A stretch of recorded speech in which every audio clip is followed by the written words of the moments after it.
கிறிஸ்து இயேசுவுக்குள் அன்பாய் அழைக்கப்பட்ட அன்புக்குரிய சகோதர சகோதரிகளே, எங்களுடைய பரலோக ராஜ்யத்தின் ரகசியங்கள் என்கிற தலைப்பில் தொடர்ந்து வரக்கூடிய இந்த அடிப்படை வேத பாட சத்தியங்களை கேட்டுக்கொண்டிருக்கிற உங்கள் அனைவருக்கும் ஆண்டவர் இயேசு கிறிஸ்துடைய நாமத்தினாலே அன்பின் வாழ்த்துக்கள். அன்புக்குரிய சகோதர சகோதரிகளே, கடந்த வாரத்தில் நம்ம மகா பரிசுத்தமான விசுவாசம் என்கிற ஒரு தலைப்பில் நம்ம பாடம் பார்த்தோம் இல்லையா? ஸோ இந்த வாரம் நம்ம பார்க்க போகிறது ஒரு மகா பெரிய தீர்க்க தரிசனத்தை மிக சுருக்கமாக நம்ம இன்றைக்கி பார்க்க போகிறோம். வேதாகமத்தில் அன்புக்குரிய சகோதர சகோதரி நிறைய தீர்க்க தரிசிகள் இருக்காங்க, நிறைய தீர்க்க தரிசனங்கள் சொல்லியிருக்காங்க. நம்முடைய ஆண்டவர் இயேசு கிறிஸ்து கூட முதல் வருகையில் வந்தபோது நிறைய தீர்க்க தரிசனங்கள் பேசினார். அதற்கு பிறகு அவருடைய பின்னடியார்கள் பவுலெல்லாம் பேசினாங்க. பழைய ஏற்பாட்டு கால தீர்க்க தரிசிகள் நிறைய தீர்க்க தரிசனங்கள் ராஜ்யத்துக்குரியவர்கள் எல்லாம் பேசினாங்க.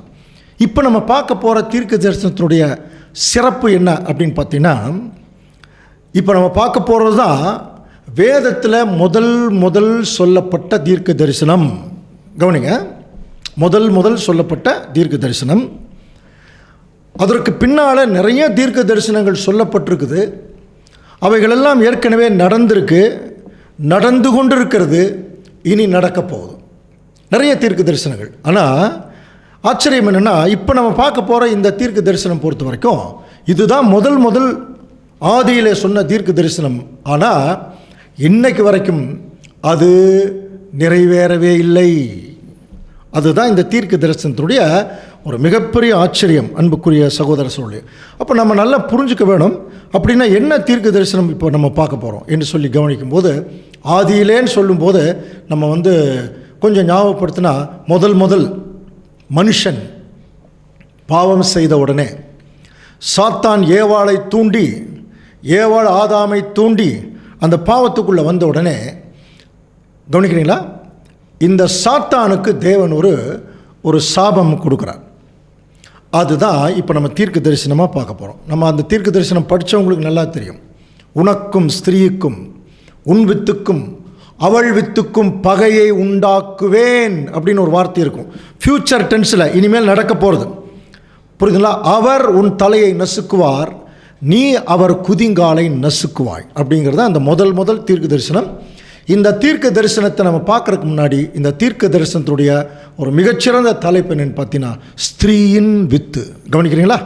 த சீட் ஆஃப் உமன், ஸ்திரீயின் வித்து. இன்னொரு தலைப்பு கூட வைக்கலாம், ஸ்திரீயின் வித்தும் சர்பத்தின் வித்தும் அப்படின்னு கூட நம்ம தலைப்பாக வைக்கலாம்.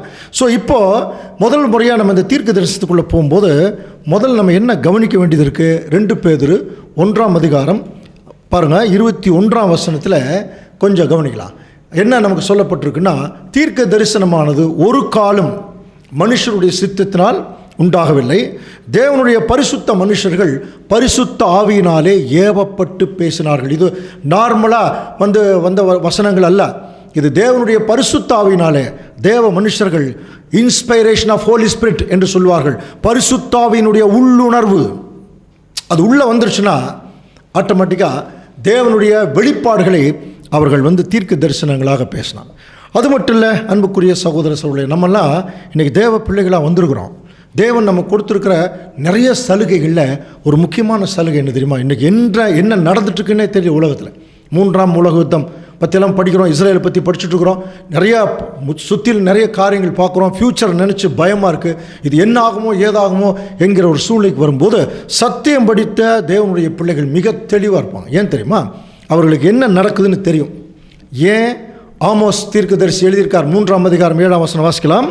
கர்த்தராகிய ஆண்டவர் தீர்க்கதரிசிகளாகிய தம்முடைய ஊழியக்காரருக்கு தமது ரகசியத்தை வெளிப்படுத்தாமல் ஒரு காரியத்தையும் செய்ய.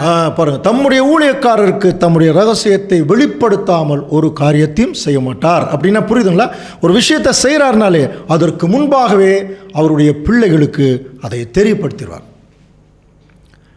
அப்படின்னா எந்த அளவுக்கு தேவன் நம்ம மேலே அன்பு வைத்திருக்கிறாருங்கிறது கொஞ்சம் பாருங்க இல்லையா? ஸோ இப்போ நம்ம என்ன செய்ய போகிறோம்? இந்த தீர்க்க தரிசனம் நிறைவேறிச்சா இல்லையா அப்படிங்கிறத நம்ம ஆதியிலிருந்து கடைசி வரைக்கும் மிக சுருக்கமாக இப்போ நம்ம பார்க்க போகிறோம். புரியுதுங்களா? அந்த ஸ்திரீயினுடைய வித்து முதல்ல ஆதாமும் ஏவாளும் பாவத்திற்குட்பட்ட பிறகு அன்புக்குரிய சகோதர சொல்லு, அந்த பாவத்துக்கு தூண்டுனா பாருங்க சாத்தான். இதில் ஒரு பெரிய கொஸ்டின் இருக்கு.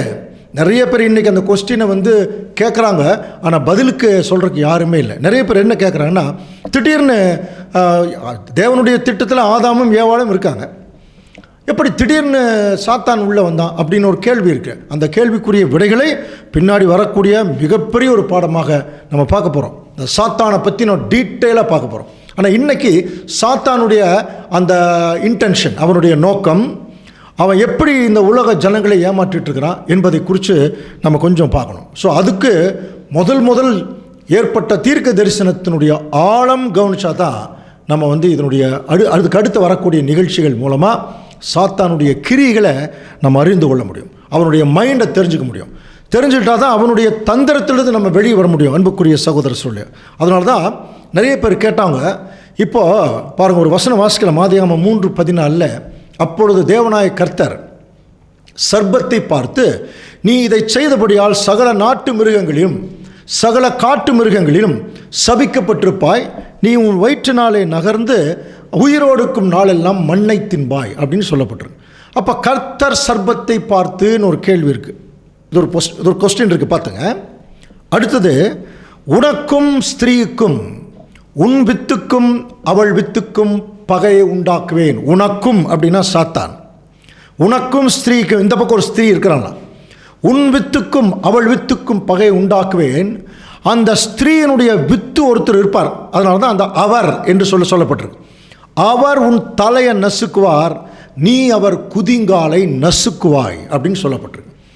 இந்த தீர்க்க தரிசனம் தான் இப்போ நிறைவேறிருக்குதா இல்லையா நம்ம பார்க்க போகிறோம். அதுக்கு முன்னால்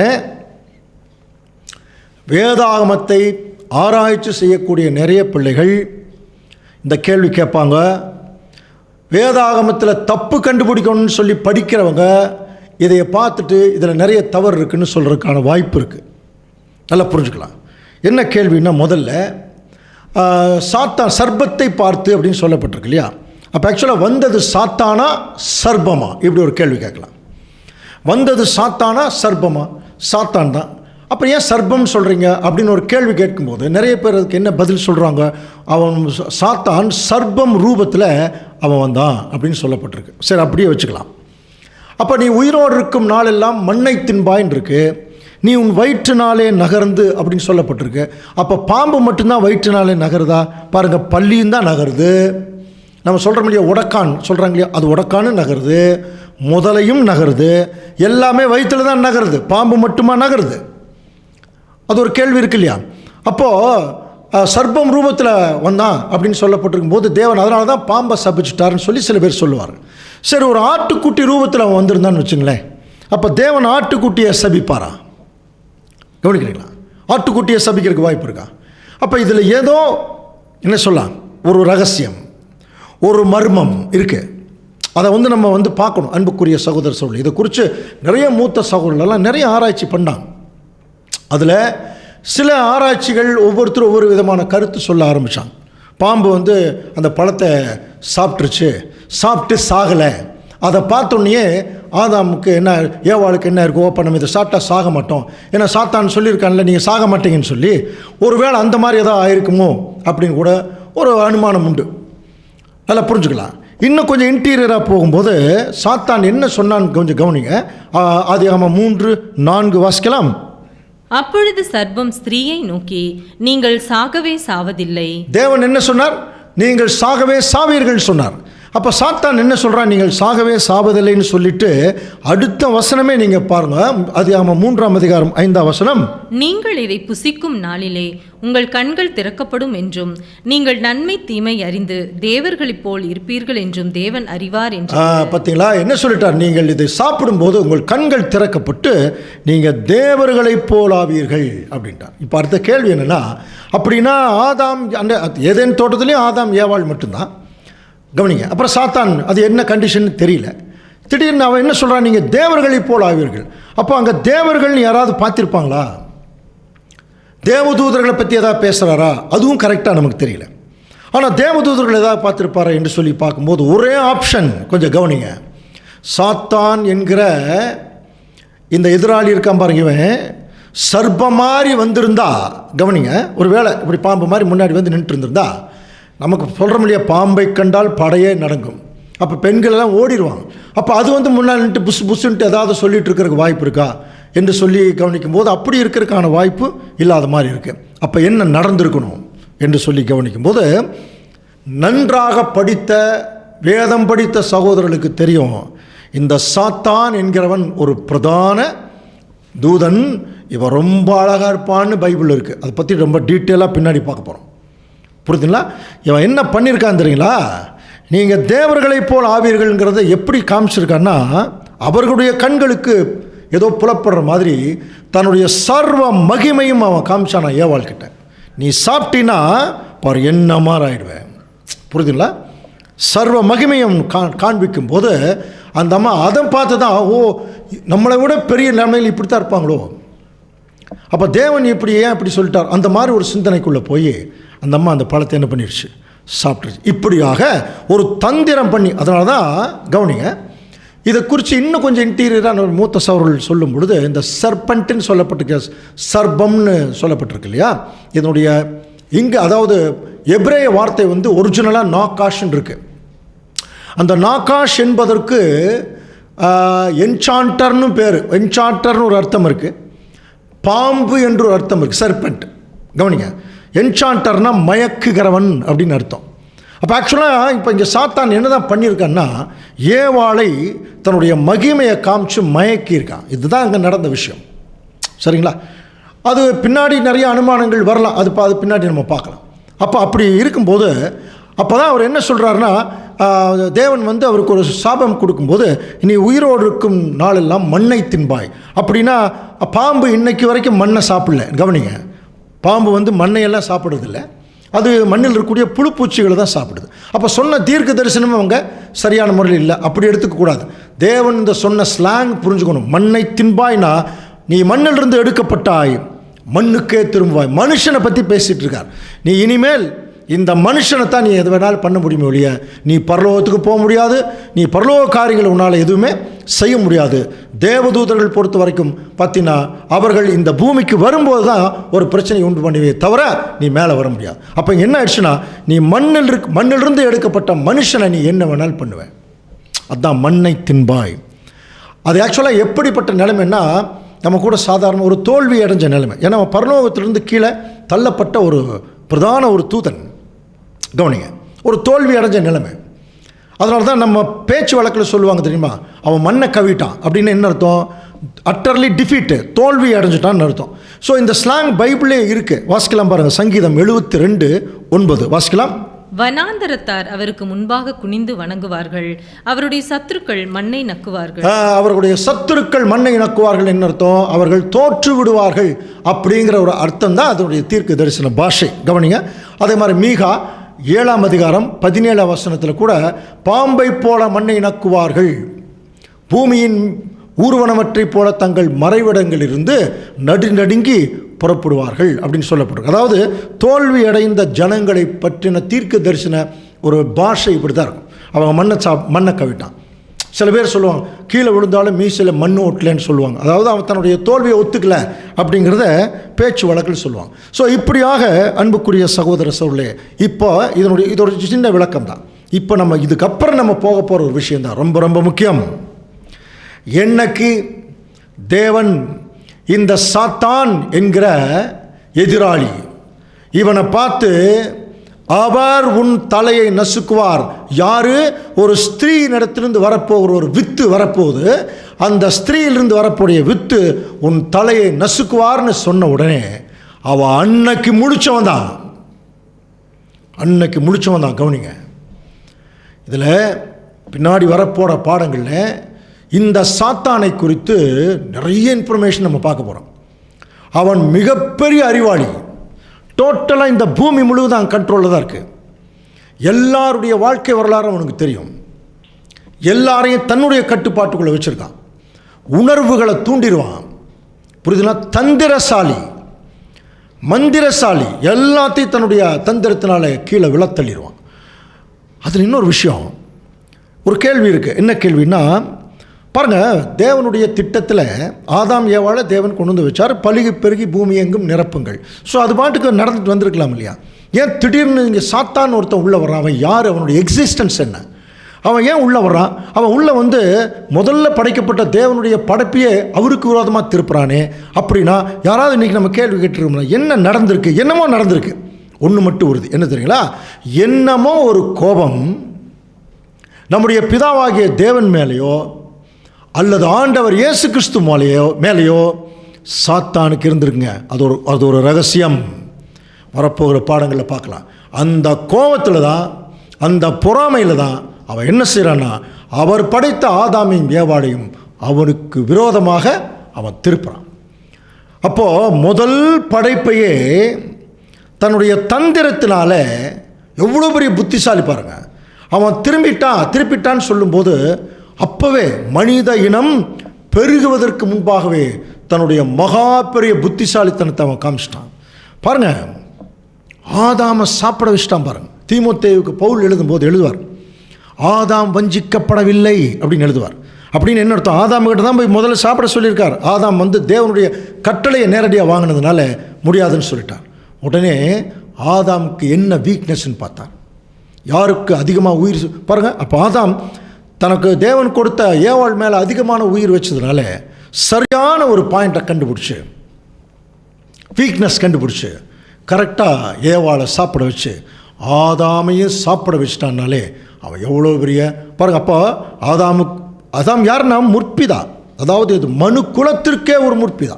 அந்த முற்பிதாவையே தன்னுடைய கண்ட்ரோலில் அவன் வந்து தந்திரமாக கொண்டு வந்துட்டான். அப்படின்னா பின்னாடி வந்த உலக ஜனங்கள் எல்லாம் எம்மாத்திரம் இல்லையா?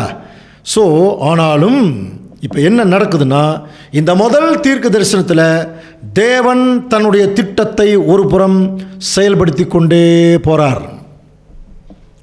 அப்படி செயல்படுத்தி கொண்டு போகும்போது அவர் முதல் சொன்ன தீர்க்க தரிசனம் பாரு, நீ இந்த தவறை செய்ததுனால ஒரு ஸ்திரீயினுடைய வித்து வரும், அந்த வித்து வந்து உன் தலையை நசுக்குவார், நீ அவர் குதிங்காலை நசுக்குவார். அது அடுத்தது தான். ஆனால் அவனுக்கு முதல்ல என்ன, அவர் தன்னுடைய தலையை நசுக்கிறது யார் அப்படின்னு வேணும் இல்லையா? அப்போ அன்னையிலிருந்தே அவன் தலையில் என்ன ஆரம்பிச்சிருச்சுன்னா, இந்த குழப்பம், இந்த எதிர்பார்ப்பு, அந்த பயம், அப்புறம் அந்த எச்சரிக்கை, இதெல்லாம் அவனுக்குள்ள மனசுக்குள்ளே வரும் பொழுது அன்னைக்கு முடித்தவன் தான். அன்புக்குரிய சகோதரிகளை கவனிங்க. இப்போ அவனுடைய முழு நோக்கமும், இப்போ ஆதாம் ஏவாள் ஏற்கனவே அவன் கண்ட்ரோலில் வந்துட்டாங்க, அந்த மாதிரி ஆயிடுச்சு. ஏதேன் தோட்டத்தை விட்டு வெளியே வந்துட்டான். ஆனாலும் இவனுடைய முழு நோக்கமும் தன்னை கொல்ல போகிறது யார், புரியுதுங்களா? தன் உயிரோடு இருக்கணும் இல்லையா? அந்த கொல்ல போகிறது யார் என்கிறதுலையே தன்னுடைய வாழ்நாள் முழுவதும் அவன் கழிக்க ஆரம்பித்து விட்டான். அதான் அவனுடைய அர்த்தம். அப்போது எல்லாரும் அவனுடைய கண்ட்ரோல் இருந்தாலும் தன்னை கொல்ல போகிறது யார் அப்படின்னு சொல்லி அவன் வந்து தேவனுடைய திட்டத்திற்குள்ளே கொஞ்சம் கொஞ்சமாக உள்ள நுழைய ஆரம்பிக்கிறான். கொஞ்சம் கவனிங்க, தேவனுடைய ட்ராக் கரெக்டாக போயிட்டுருக்கு. அதுக்கிடையில் வந்து தன்னை கொல்ல போகிறது யாருங்கிற அவன் அந்த கண்டுபிடிப்புக்காக தேவனுடைய திட்டத்துக்குள்ளே உள்ள நுழையிறான். உள்ள நுழையும் போது தான் ஆதாமுக்கும் ஏவாளுக்கும் 2 பேர் பிறக்கிறாங்க. காயின், ஆபேல் 2 பேர் பிறக்கிறாங்க. கொஞ்ச நாள் ஆகும்போது காயினும் ஆபேலும் தேவனுக்கு என்ன கொண்டு போகிறாங்க, ஒரு பலி அங்கே கொண்டு போகிறாங்க. அன்புக்குரிய சகோதர சொல்ல கொஞ்சம் கவனிக்கிறீங்களா? ஒரு பலி கொண்டு போகிறாங்க. அங்கே தேவன் ஆபேலுடைய காணிக்கை அங்கீகரிக்கிறார், காயினுடைய காணிக்கையை தேவன் அங்கீகரிக்கல. புரியுதுங்களா? இப்போ இதை கவனிச்சுருப்பானா இல்லையா? அப்போ கவனிக்கும்போது இவன் என்ன புரிஞ்சிருப்பான் அப்படின்னு சொல்லி இதுதான் அவனை நாம் பின்தொடர்கிறோம். என்ன கவனிக்கிறீங்களா? தேவனுடைய திட்டத்துக்குள்ளே அவன் பூந்துட்டான். ஆதாம் ஏவாள் சரித்திரம் போயிட்டுருக்கு. இவன் இடையில பூந்து உள்ள அதை கெடுக்கிறதுக்கான முயற்சிகள் அதுக்குள்ளே பூந்துட்டு இருக்கும்போது இப்போ தேவன் நம்மளை என்ன பண்ணிட்டாருன்னா, திருச்சபை, விசேஷமாக திருச்சபை, மனவாட்டி, சரீரம், அங்கம் எல்லாம் படித்தோம் இல்லையா? நம்மளை அவன் பின்னாடி கொண்டு வந்து வச்சிட்டார். பின்னாடியே போங்க, அவனுடைய பிளான் என்னன்னு பார்த்துங்க அப்படிங்கிறான். இப்போ நம்ம என்ன பண்ண போகிறோம் தெரியுங்களா? அவன் என்னென்னவெல்லாம் பிளான் பண்ணி போகிறானோ அதுக்குள்ளே நம்ம போய் அவனுடைய பிளானை தேவன் எப்படி முறியடிக்கிறார், யார் மூலமாக முறியடிக்கிறார் என்பதை குறித்து நம்ம பார்க்கலாம். இப்போது இவன் என்ன கண்டுபிடிச்சான்னா, முதல்ல ஸ்திரீயினுடைய வித்து. ஏன்னா அங்கே நமக்கு தெரிஞ்சு ஆதாம் ஏவாள் தான் அந்த ஸ்திரீ. இன்னும் நிறைய ஸ்திரீகள் வந்திருந்தா கூட அது பின்னாடி வேறு ஒரு சப்ஜெக்டில் பார்க்கலாம். இந்த 2 பேர் தான் ரொம்ப முக்கியமான ரோல் தேவனுடைய பிளானில். அதில் ஆபேலுடைய காணிக்கை அங்கீகரிச்சோன்னே இவன் என்ன நினச்சிட்டான்னா, ஓ அந்த ஸ்திரீயினுடைய வித்து யார் தான், இந்த ஆபேல் தான் அப்படின்னு நினச்சி இப்போ பாருங்கள், தன்னுடைய சொந்த சகோதரனுக்குள்ளேயே ஒரு பொறாமையை கொலைவெறியை உண்டு பண்ணி ஆபேலை அவன் கொலை பண்ணுறான். அதனால தான் தேவனுடைய பிளான்லேயே திட்டத்திலே ஃபஸ்ட்டு ட்ராஜடி, சோக சரித்திரம், எடுத்தொன்னே கொலை தான். பாருங்கள், காயின் ஆபேலை அவன் கொலை செய்கிறான். இப்போ நம்ம சொன்னது ஏதோ ஒரு கற்பனையா அப்படின்னா இல்லைங்க அன்புக்குரிய சகோதர சகோதரி, அதுக்கு வசனங்கள் இருக்குது. பாருங்கள், வாசிக்கலாம். 1 யோவான் 3ஆம் அதிகாரம் 12ஆம் வசனம். பொல்லாங்க நாள் உண்டாயிருந்து தன் சகோதரனை கொலை செய்த காயினை போல் இருக்க வேண்டாம். பார்த்தீங்களா, பொல்லாங்க நாள் உண்டாயிருந்து தன் சகோதரனை கொலை செய்த காயினை போல் இருக்க வேண்டாம். அப்போ காயின் யாருனால உண்டாயிட்டாராம்? பொல்லாங்க நாள் அப்படின்னா காயினுக்கும், கவனிங்க, ஆதாமுக்கு என்ன நிறைய பேர் எப்படி புரிஞ்சுக்கிட்டாங்கன்னா ஏதோ சாத்தானுக்கும் ஏவாளுக்கு பிறந்தவர் தான் காயின்கிற மாதிரி தவறாக சில பேர் சொல்ல ஆரம்பிச்சிட்டாங்க. அப்படி இல்லை. காயினுக்குள்ளே அந்த தவறான பொறாமை உணர்ச்சியை அவன் என்ன பண்ணிட்டான், தூண்டிட்டான். ஏவாளுக்குள்ளே எப்படி அதை தூண்டினானோ, இந்த கவர்ச்சி காட்டி அதை அந்த பழத்தை சாப்பிட்றதுக்கு அவன் அந்த ஆசை இச்சையை தூண்டினானோ, அந்த மாதிரி காயினுக்குள்ளே அவன் என்ன தூண்டுறான்னா அந்த பொறாமை. அது கொஞ்சம் கொஞ்சமாக கொலைவெறியாக மாறும். அதனால தான் அவன் எத நிமித்தம் அவனை கொலை செய்தான், தன் கிரியைகள் பொல்லாதவைகளும் தன் சகோதரனுடைய கிரியைகள் நீதியுள்ளவனும். அப்படின்னா இது ரொம்ப ஆச்சரியமான ஒரு உண்மை கூட அதில் வெளிப்படுது. என்னென்னு பார்த்தீங்கன்னா, ஆதாம் ஏவாள், அதில் ஆதாம் கீழ்ப்படிஞ்சிட்டே இருந்திருக்கார், ஏவாள் பலவீன பாண்டமாயிட்டாங்க. அப்போ ஆதாமுடைய மேற்பார்வையில் தான் ஆபேல் இருந்திருக்க வேணும், ஏவாளுடைய மேற்பார்வையில் தான் யார் இருந்திருக்க வேணும், இந்த காயின் இருந்திருக்க வேணும். ஏன்னா தவறி போகிறாங்க பார்த்தீங்களா. ஸோ அதனால தான் அவனுடைய கிரியைகள் நீதியினுடைய கிரியைகள் இல்லாமல் போனதுனால இப்போ என்ன ஆயிடுச்சுன்னா, இப்போ முதல் ஒரு கொலை நடக்குது. இந்த கொலையை யார் செய்கிறதுன்னா சாத்தான் தன்னுடைய சொந்த சகோதரன் மூலமாகவே அந்த கொலையை நிகழ்த்துறான் இல்லையா. ஸோ இப்போ என்ன ஆயிடுச்சு, அந்த ஸ்திரீயினுடைய வித்து யாருன்னு அவன் கண்டுபிடிச்சி இப்போ ஆபேலை என்ன பண்ணிட்டான், கொலை செஞ்சிட்டான். அதனால தான் நம்முடைய ஆண்டவர் இயேசு கிறிஸ்து இஸ்ரேல் ஜனங்கள் மத்தியில் பேசும்போது ரொம்ப கிளியராக ஒரு இன்ஃபர்மேஷன் கொடுத்தார். யோவான் 8ஆம் அதிகாரம் 44ஆம் வசனத்தில், நீங்கள் உங்கள் பிதாவாகிய பிசாசினால் உண்டானவர்கள், உங்கள் பிதாவினுடைய இச்சைகளின்படி செய்ய மனதாக இருக்கீங்க, அவன் ஆதி முதற்கொண்டு மனுஷ கொலைபாதகனாக இருக்கிறான். பார்த்தீங்களா, அப்போ ஃப்ரம் த பிகினிங், ஆதி முதற்கொண்டு. அப்போ ஆதிங்கிறது என்ன, ஆதாமிலிருந்து வருது இல்லையா, அப்போவே அவன் மனுஷ கொலைபாதகன். காயின் மூலமாக அந்த ஒரு கொலைபாதகத்தை அவன் செய்கிறான், கொலைபாதகனாக இருக்கிறான். அவனுக்குள்ள சத்தியம் இல்லை, அவன் பொய்யனும் பொய்யுக்கு பிதாவுமாக இருக்கிறான் அப்படின்னு ஆண்டவர் ஏற்கனவே படிச்சிட்டோம் இல்லையா. ஸோ இப்போ கொஞ்சம் கவனிங்க. இப்படியாக முதல் கொலை நடந்துருச்சு. ஆபேல், காயின் ஆபேலை கொன்னுட்டார். இப்போ அவர் தான் ஸ்திரீயினுடைய வித்து நினச்சி அவன் என்ன பண்ணிட்டான்னா காயின் மூலமாக கொன்னுட்டான். இப்போ அவன் என்ன ஆயிருக்கணும், கன்வின்ஸ் ஆகிருக்கணும் இல்லையா. பாருங்கள், இவன் புத்திசாலி. அதனால தான் அவனுக்குள்ளே அந்த ஒரு கட்டாயமாக என்ன நடந்திருக்கும், ஒரு ஒரு படபடப்பு இருந்திருக்கணும். என்னென்னா, இப்போ ஸ்திரீயினுடைய வித்து ஆபேலை கொன்னாச்சு, ஆனால் நான் இன்னும் சாகலையே. பாருங்கள், நான் இன்னும் சாகலையே அப்படின்னு என்ன அர்த்தம், அப்போ ஸ்திரீயினுடைய வித்து ஆபேல் இல்லை. ஏன்னா தேவனோட தீர்க்க தரிசனம் சொன்னால் அந்த தீர்க்க தரிசனம் 100% நிறைவேறுங்கிறது சாத்தானுக்கு தெரிந்திருக்க வேணும். ஆனாலும் அவன் போராடுறான் பார்த்தீங்களா, அதுதான் சாத்தானுடைய ஒரு மகா பெரிய விஷயம். அவன் பாருங்கள், நான் இன்னும் சாகலையே, அப்படின்னா ஆபேல் ஸ்திரீயினுடைய வித்து இல்லை. அப்படின்னா யார் ஸ்திரீயினுடைய வித்துன்னு சொல்லி அவன் அந்த முதலாம் உலகம் முழுவதும் அவன் என்ன பண்ணுறான்னா அதை தேட ஆரம்பிக்கும் போது பாருங்கள், காயின் ஆபேல் வெளியே வந்து அங்கே ஆபேல் செத்து போயிட்டார். காயின் என்ன ஆனார்னு தெரியல. அதுக்கப்புறம் சேர்த்து பிறந்தார். அதுக்கு பிறகு நிறைய ஜனங்கள் பிறந்தாங்க. ஜனங்கள் எல்லாருமே பார்த்தீங்கன்னா தொடர்ந்து ஒரு குறிப்பிட்ட ஜெனரேஷன் தவிர எல்லாருமே பாவத்துக்குள்ளே போயிட்டான். அது எது வரைக்கும் வந்துருச்சுன்னா முதலாம் உலகத்தினுடைய முடிவு வருது பாருங்கள். முதலாம் உலகத்தினுடைய முடிவை பற்றி நம்ம படிக்கிறோம். ஏன் தேவன் முதலாம் உலகத்தை அளித்தார் நம்ம படிச்சுக்கிறோம். என்ன படிச்சிருக்கிறோம், மனுஷர் பூமியிலே பெருக துவங்கின போது தேவகுமாரர்கள் மனுஷகுமார்த்திகளை சௌந்தரியம் உள்ளவர்கள் என்று கண்டு அவர்களுக்குள்ளே பெண்களை தெரிந்து கொண்டார்கள். இது நம்ம ஏற்கனவே முதலாம் உலக சப்ஜெக்ட்லேயே பார்த்துட்டோம் இல்லையா. என்ன நடந்தது, ஆதாமையும் ஏவாளையும் தேவன் துரத்தி விட்டால் கூட, அதாவது ஏதேன் தோட்டத்திட்டு வெளியே துரத்தி விட்டால் கூட தன்னுடைய கான்டாக்டை உடனே முற்றிலும் அவர் வித்ட்ரா பண்ணலை. அப்போ அந்த சந்ததி வெளியே வரும்போது அந்த சந்ததிக்கு சில இன்ஸ்ட்ரக்ஷன் கொடுக்குறதுக்கு தேவன் டைரெக்டாக பரலோகத்திலிருந்து இந்த பூலோகத்துக்கு என்ன பண்ணாருன்னு படிச்சிருக்கிறோம். அந்த தேவதூதர்களை அனுப்பினார். அவங்க வந்து தாங்கள் விரும்புகிற மனுஷ சரீரம் எடுத்து எல்லா ஜனங்களோடையும் அவங்க கலந்தாங்க. நம்ம புரியுது இல்லையா? அதில் ஏற்கனவே நம்ம படித்த விஷயங்கள் தான். அப்படி கலக்கும்போது ஆண்களாக மட்டும்தான் அவங்க தங்களுடைய மனுஷ சரீரம் எடுத்தாங்க. அதனால் இந்த பூமியில் இருக்கிற பெண்கள் எல்லாம் அவங்க என்ன பண்ணிட்டாங்க? மேரேஜ் பண்ணிட்டாங்க. அதற்கு பிறந்தவங்க தான் யாருன்னு பார்த்தோம்? ராட்சதர்கள். அப்போ தான் தேவன் என்ன பண்ணுறார்? என் ஆவி மனுஷனோடைய போராடுவதில்லை, அவன் இருக்க போகிற நாட்கள் எல்லாம் 120 வருஷம் தானே. அப்போது 120 வருஷம் அந்த பேழையை அங்கே நோவா கட்டினார், நமக்கு தெரியும் இல்லையா? அப்போ இந்த தேவதூதர்கள் பாருங்கள், அந்நாட்களிலே பூமியிலே ராட்சதர்கள் இருந்தார்கள். பின்பு தேவதூதர்கள் மனுஷகுமாரத்துகளுடைய கூடுகிறதுனால் இவர்கள் அவர்களுக்கு பிள்ளைகளை பெற்றபோது பூர்வத்திலே இவர்கள் ரொம்ப பெரிய பலவான்கள் ஆயிட்டாங்க. கவனிக்கிறீங்களா? பெரிய பலவான்கள் ஆயிட்டாங்க. இதனால் அக்கிரமம் பூமியில் பெருகினதுனால தேவனுடைய இருதயம் என்னாச்சு? அந்த பூமியை என்ன செய்யணும்? இப்போ அந்த ஒரு ஜெனரேஷனையும் அழிக்க சித்தம் உண்டா? இப்போ நம்முடைய கேள்வி ஒன்று இருக்குது. என்ன கேள்வினா, பரலோகத்திலிருந்து வந்த தூதர்கள் அது எப்படி தேவனுடைய வேலையை செய்யத்தானே வர்றாங்க? அவங்க எப்படி மனுஷகுமாரத்திகளோட கூடி அந்த தவறு பண்ணுறதுக்கான வாய்ப்பு, அவங்க ஏன் எப்படி தவறு பண்ணாங்க? அது ஒரு கேள்வி இருக்கு இல்லையா?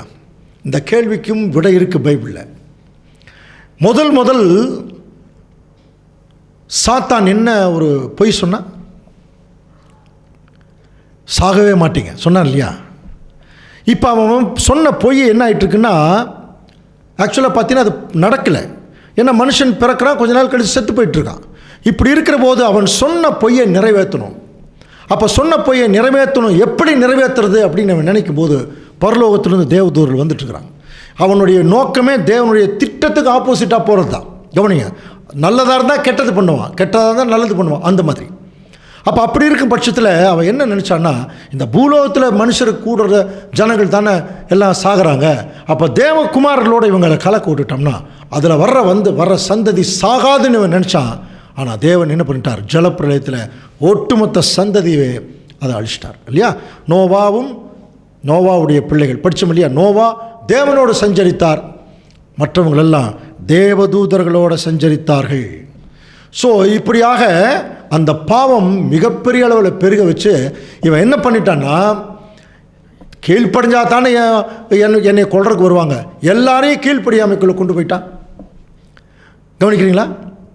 அப்போ அந்த கீழ்ப்படியாமைக்குள்ளே கொண்டு போகிறது யாருடைய வேலைன்னு நம்ம எபேசியர் 2ஆம் அதிகாரம் 1ஆம் வசனம், அக்கிரமங்களினாலும் பாவங்களினாலும் மரித்தவர்களாய் இருந்த உங்களை உயிர்ப்பித்தார். பாருங்க, அக்கிரமங்களினாலும் பாவங்களினாலும் மரித்த நம்மை உயிர்ப்பிச்சிட்டாரு. அவைகளில் நீங்கள் முற்காலத்திலே இவ்வுலக வழக்கத்திற்கு ஏற்றபடியாகும். பாருங்க, முற்காலத்திலே அப்படிங்கிறார். முற்காலத்திலே இவ்வுலக வழக்கத்திற்கேற்றபடி கீழ்ப்படியாமையின் பிள்ளைகளிடத்தில் இப்பொழுது கிரியை செய்கிற ஆகாயத்து அதிகார பிரபுவாகிய ஆவிக்கேற்றபடியாகவும் நடந்து கொண்டு. பார்த்தீங்களா? கீழ்ப்படியாமையின் பிள்ளைகளிடத்திலே கிரியை செய்கிற ஆகாயத்து அதிகார பிரபு. புரியுதுங்களா? அப்போது யாரெல்லாம் இந்த பூமியில் கீழ்ப்படியிலையோ அவங்க கிட்ட கிரியை செய்கிறது யாருன்னா இந்த சாத்தான் தான். இவன் எங்கே இருக்கான்னு ஆகாயத்தில். இந்த கெட்டு போன தேவதூதர்கள் கூட எங்கே இருக்கான்னு படிச்சிருக்கிறோம், இதே ஆகாயத்தில் தான். புரியுதுங்களா? இங்கே இருந்து கொண்டு இந்த தூதர்களை அவன் கீழ்ப்படியாமல் போக வச்சிட்டான்.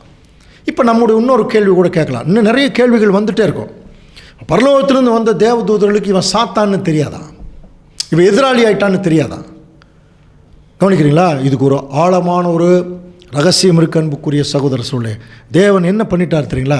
சாத்தான் இந்த சிந்தனைக்குள்ளே வந்த உடனே இந்த பூமியில் தள்ளினாரே தவிர அவனை வந்து என்ன செய்ய ஒரு தண்டனைக்குள்ளே கொண்டு போல கொஞ்ச நாள் விட்டுறார். அப்போ மேலிருந்து வர்ற தேவதூதர்கள், இவன் ஏற்கனவே பரலோகத்திலிருந்து எல்லா தேவதூதர்களிடம் குட்வில் வாங்கியிருக்கான், நல்ல பேர் வாங்கியிருக்கான். அதுக்கெல்லாம் பைபிளில் வசனம் இருக்குது. அந்த நல்ல பேரை வச்சுக்கிட்டு இங்கே என்ன பண்ணுறான்னா தேவனுடைய திட்டத்துக்குள்ளே நுழைஞ்சு, ஆனால் தேவன் அதை அனுமதிக்கிறார். இப்படியாக ஒரு மிகப்பெரிய தவறு பண்ணும்போது டோட்டலாக அந்த ஜெனரேஷனே அழிஞ்சிடுச்சு. ஸோ இப்படி இருக்கக்கூடிய ஒரு சூழ்நிலையில் சாத்தான் கட்டாயமாக கொஞ்சம் என்ன ஆயிருக்கணும் அப்படின்னு பார்த்தீங்கன்னா, கொஞ்சம் சந்தோஷப்பட்டிருக்கணும். ஏன்னா அவன் நினச்சபடி ஒரு பேரழிவு, அதாவது ஒரு அழிவு வந்துருச்சு, ஆனால் அந்த அழிவுக்குள்ளே ஜெனரேஷன் எல்லாருமே போயிட்டான். அப்போ இவனை எதிர்க்கக்கூடிய ஆட்கள் யாருமே இல்லாத மாதிரி ஒரு சூழ்நிலை இருக்கிற மாதிரி தான் அவன் திங்க் பண்ணியிருக்கணும். ஆனால் தேவன் என்ன பண்ணார், நோவாவையும் அவருடைய பிள்ளைகளையும் அடுத்த உலகத்திற்குள்ளே அங்கே கொண்டு போனான். கவனிக்கிறீங்களா? அந்த இடத்துல கூட நோவாவுக்கு ஒரு டெஸ்ட் அங்கே இருந்தது. அந்த டெஸ்ட்டில் நோவா அங்கே பாஸ் பண்ணிட்டார். ஆனாலும் இப்போ உன் வித்து என்று சொல்லும்போது அவன் என்ன முடிவு பண்ணியிருக்கணும் அப்படின்னா, ஒரு பெரிய ஒரு ஆள் இல்லை, நிறைய பேர் கூட இவனை கொல்றதுக்காக வர்றதுக்கான வாய்ப்பு இருக்குது. ஒரு ஆள் வர்றதுக்கும் வாய்ப்பு இருக்குது. அப்போ அந்த ஒரு ஆள் யார் அல்லது அந்த மக்கள் யார் என்பதை கண்டுபிடிக்கிறதுலையே தான் அவனுடைய நோக்கம் இருக்கும்போது 2ஆம் உலகம் ஸ்டார்ட் ஆகுது. அப்போ 2ஆம் உலகத்தில் தேவன் அங்கேயும் தன்னுடைய திட்டத்தை நிறைவேற்றுவதற்கு ஒரு ஆளை அங்கே செலக்ட் பண்ணுறார். அந்த ஒருத்தர் பேர் தான் யாருன்னு நம்ம படிச்சிருக்கோம், ஆபிரகாம் இல்லையா? ஸோ ஆபிரகாமுக்கு தேவன் செலக்ட் பண்ணி அவருக்கு கூட சாத்தான் சின்னதாக உள்ளுக்குள்ளே நுழைஞ்சான். கவனிச்சிங்களா? ஆபிரகாம் விசுவாசத்தின் தகப்பன். அதில் இருந்து கீழே தள்ளுறதுக்கு ஒரு முறை தேவன் உனக்கு ஒரு பிள்ளை உண்டாகும்னு சொல்லும்போது நம்ம படிச்சிருக்கிறோம் இல்லையா? ஆதியாகமம் 17ஆம் அதிகாரம் 17ஆம் வசனத்தில் நம்ம படிச்சிருக்கிறோம். கவனிங்க, ஆபிரகாம் முகங்குப்புற விழுந்து சிரித்தான் அப்படின்னு இருக்கும் இல்லையா? நகைத்தான் இருக்கும். அப்படின்னு என்ன அர்த்தம்? அந்த விசுவாசம் அந்த டைமில் அவருக்கு வரல. அப்போ அந்த அவிசுவாசத்தை தூண்டினது யாருன்னா சாத்தான் உள்ளுக்குள்ளே கொண்டு போயிட்டான். ஆனால் தேவன் என்ன பண்ணார்னா, அது பாருங்கள், அந்த திட்டத்துக்குள்ளே, தேவனுடைய திட்டத்துக்குள்ளே ஆபிரகாம் வந்து அங்கே ஒரு பெரிய பலி செலுத்தக்கூடிய சூழ்நிலைக்குள்ளே போய் அவர் மூலமாக சந்ததி வரணுங்கிறது தான் தேவனுடைய பிளான். அதுக்குள்ளே உள்ளே வந்துட்டான். திடீர்னு ஒரு அவிசுவாசத்தை ஆபிரகாமுக்குள்ளே தூண்டுறான். ஆனால் ஆபிரகாம் என்ன பண்ணிட்டார், வெளியே வந்துட்டார். எப்படி தேவனே அவருக்கு வெளியே வர வச்சார். அடுத்த உற்பவ கால திட்டத்திலேயே எனக்கு எப்படிங்க குழந்தை பிறக்கும்னு சொல்லும்போது தேவன் அவருடைய கையில் குழந்தையை கொடுத்து ஒரு மகா பெரிய விசுவாசத்தை ஆபிரகாம் விட்டிருந்து துவக்கி வச்சார். அதைத்தான் நம்ம படிக்கிறோம். ஆதியாகமத்தில் நம்ம படிக்கிறோம் இல்லையா? நான் உன்னை பெரிய ஜாதியாக்கி உன்னை ஆசீர்வதித்து உன் பேரை பெருமைப்படுத்துவேன். அப்போது ஆபிரகாமை தூண்டினா ஆபிரகாம் அதிலிருந்து வெளியே வந்தோடனே ஆபிரகாமுக்கு சொன்ன வார்த்தையை ஞாபகம் வச்சுக்கிட்டான், உன்னை பெரிய ஜாதியாக்கி. அப்போ இதுக்குள்ளே தான் இந்த ஒரு ஸ்திரீயினுடைய வித்து இருக்குங்கிறத அவன் முதல் அவன் புரிந்து கொள்ள ஆரம்பித்து, உன் பேரை பெருமைப்படுத்துவேன், உன்னை ஆசீர்வதிக்கிறவனை ஆசீர்வதிப்பேன், உன்னை சபிக்கிறவனையெல்லாம் சபிப்பேன் அப்படின்னு சொல்லிட்டு இப்போ தேவன் ஒரு மிகப்பெரிய ஆசீர்வாதத்தை கொடுக்குறார். அப்போ ஆபிரகாமுக்கு அப்புறம் ஈசாக்குக்கு அப்புறம் யாக்கோபு. நமக்கு நல்லா தெரியும் இல்லையா? அந்த சந்ததி, நான் உன்னை ஆசீர்வதிக்கவே ஆசீர்வதித்து உன் சந்ததியை வானத்து நட்சத்திரங்களைப் போலவும் கடற்கரை மணலைப் போலவும் பெருகவே பெருக பண்ணுவேன் என்றும் உன் சந்ததியார் தங்கள் சத்துருக்களின் வாசல்களை சுதந்தரித்துக் கொள்ளுவார்கள் என்றும். பாருங்க என்ன சொல்றார், உன் சந்ததியை வானத்து நட்சத்திரங்களைப் போலவும் கடற்கரை மணலைப் போலவும் பெருக பண்ணுவேன். 2 ஆப்ஷன் கொடுத்துட்டார், அல்லது 2 விதமான ஆசீர்வாதங்கள் கொடுத்துட்டார். இப்போ இந்த சாத்தான் இதுக்குள்ளே நுழைஞ்சு யார் என்ன என்று கண்டுபிடிக்கக்கூடாதபடிக்கு தேவன் என்ன பண்ணிட்டார்னா, ஆபிரகாமுக்கு அப்புறம் ஈசாக்கை கூப்பிட்டு ஈசாக்குக்கு என்ன சொன்னார், நீ என் சொல்லுக்கு கீழ்ப்படிந்தபடியால் உன் சந்ததிக்குள் பூமியில் இருக்கிற சகல ஜனங்களையும் ஆசீர்வதிக்கிறேன்னு சொல்லி யாருக்கு சொன்னார்? ஆபிரகாமுக்கு சொன்னார் இல்லையா? இப்போ சொல்லிட்டு தான் அதுலேயே ஆதியாகமம் 26ஆம் அதிகாரம் 5ஆம் வசனத்தில் நான் உன் சந்ததியை வானத்து நட்சத்திரங்களைப் போல பெருக பண்ணி அப்படின்னார். இது யாருக்கு சொல்கிறார்? ஈசாக்குக்கு சொல்கிறார். அதோடு நிறுத்திட்டார். பூமியின் தூளை பற்றி ஈசாக்கு கிட்ட பேசலை. அதுக்கப்புறம் ஈசாக்குடைய மகன் யாக்கோபு, அதாவது ஆபிரகாமுடைய பேரன், அவர்கிட்ட என்ன சொல்கிறாருன்னா, உன் சந்ததி பூமியின் தூளை போல் இருக்கும் அப்படின்னா. இந்த 3 பேருமே தேவனுடைய பிளானில் முற்பிதாக்களை ரொம்ப டாப் லிஸ்டில் இருக்கிறவங்க. ஆபிரகாம், ஈசாக்கு, யாக்கோபு. இந்த 3 மேலையும் சாத்தானுக்கு கட்டாயமாக எதாவது இருந்திருக்கும். ஒரு ஏதாவது ஒரு வகையில் இவங்களை கீழே தள்ளக்கூடிய வாய்ப்பு இருந்திருக்கும். ஆனால் என்ன, இவங்களால ஏன் சாத்தான் கீழே தள்ள முடியல தெரியுங்களா? என்ன புரிஞ்சுக்கலாம், இவங்க 3 பேர்கிட்ட ஒரு ஸ்பெஷாலிட்டி இருக்குது. என்ன தெரியுமா? முற்றிலும் தேவனை நம்பி அவருடைய பாதுகாப்புலேயே இருந்துட்டான். அவங்க எந்த டைமில் டைவர்ட் ஆகவே இல்லை. யாக்கோபு பாருங்கள், ஒரு தேவதூதர்கிட்ட போய் நீர் ஆசீர்வதிச்சே ஆகணும்னு சொல்லி அவ்வளவு தூரம் என்ன போராடுறார் இல்லையா? அது யார் தெரியுங்களா? நம்முடைய ஆண்டவர் இயேசு கிறிஸ்து. அவர்கிட்ட தான் போய் போராடுறார், என்னை ஆசீர்வதி. அப்போ கிறிஸ்து விட்டு வரா? நல்லா புரிஞ்சுக்கலாம். அப்போது இவர்கள் முற்றிலும் 3 பேருமே தேவனை அண்டி இருந்தவர்கள், தேவனுடைய சொல் பேச்சு கேட்டு ஒவ்வொரு முறையும் நடந்தவர்கள். அதனால் தேவனுடைய சொல் பேச்சு கேட்டு நடக்கிறவர்களை ஒன்றும் பண்ண முடியாது.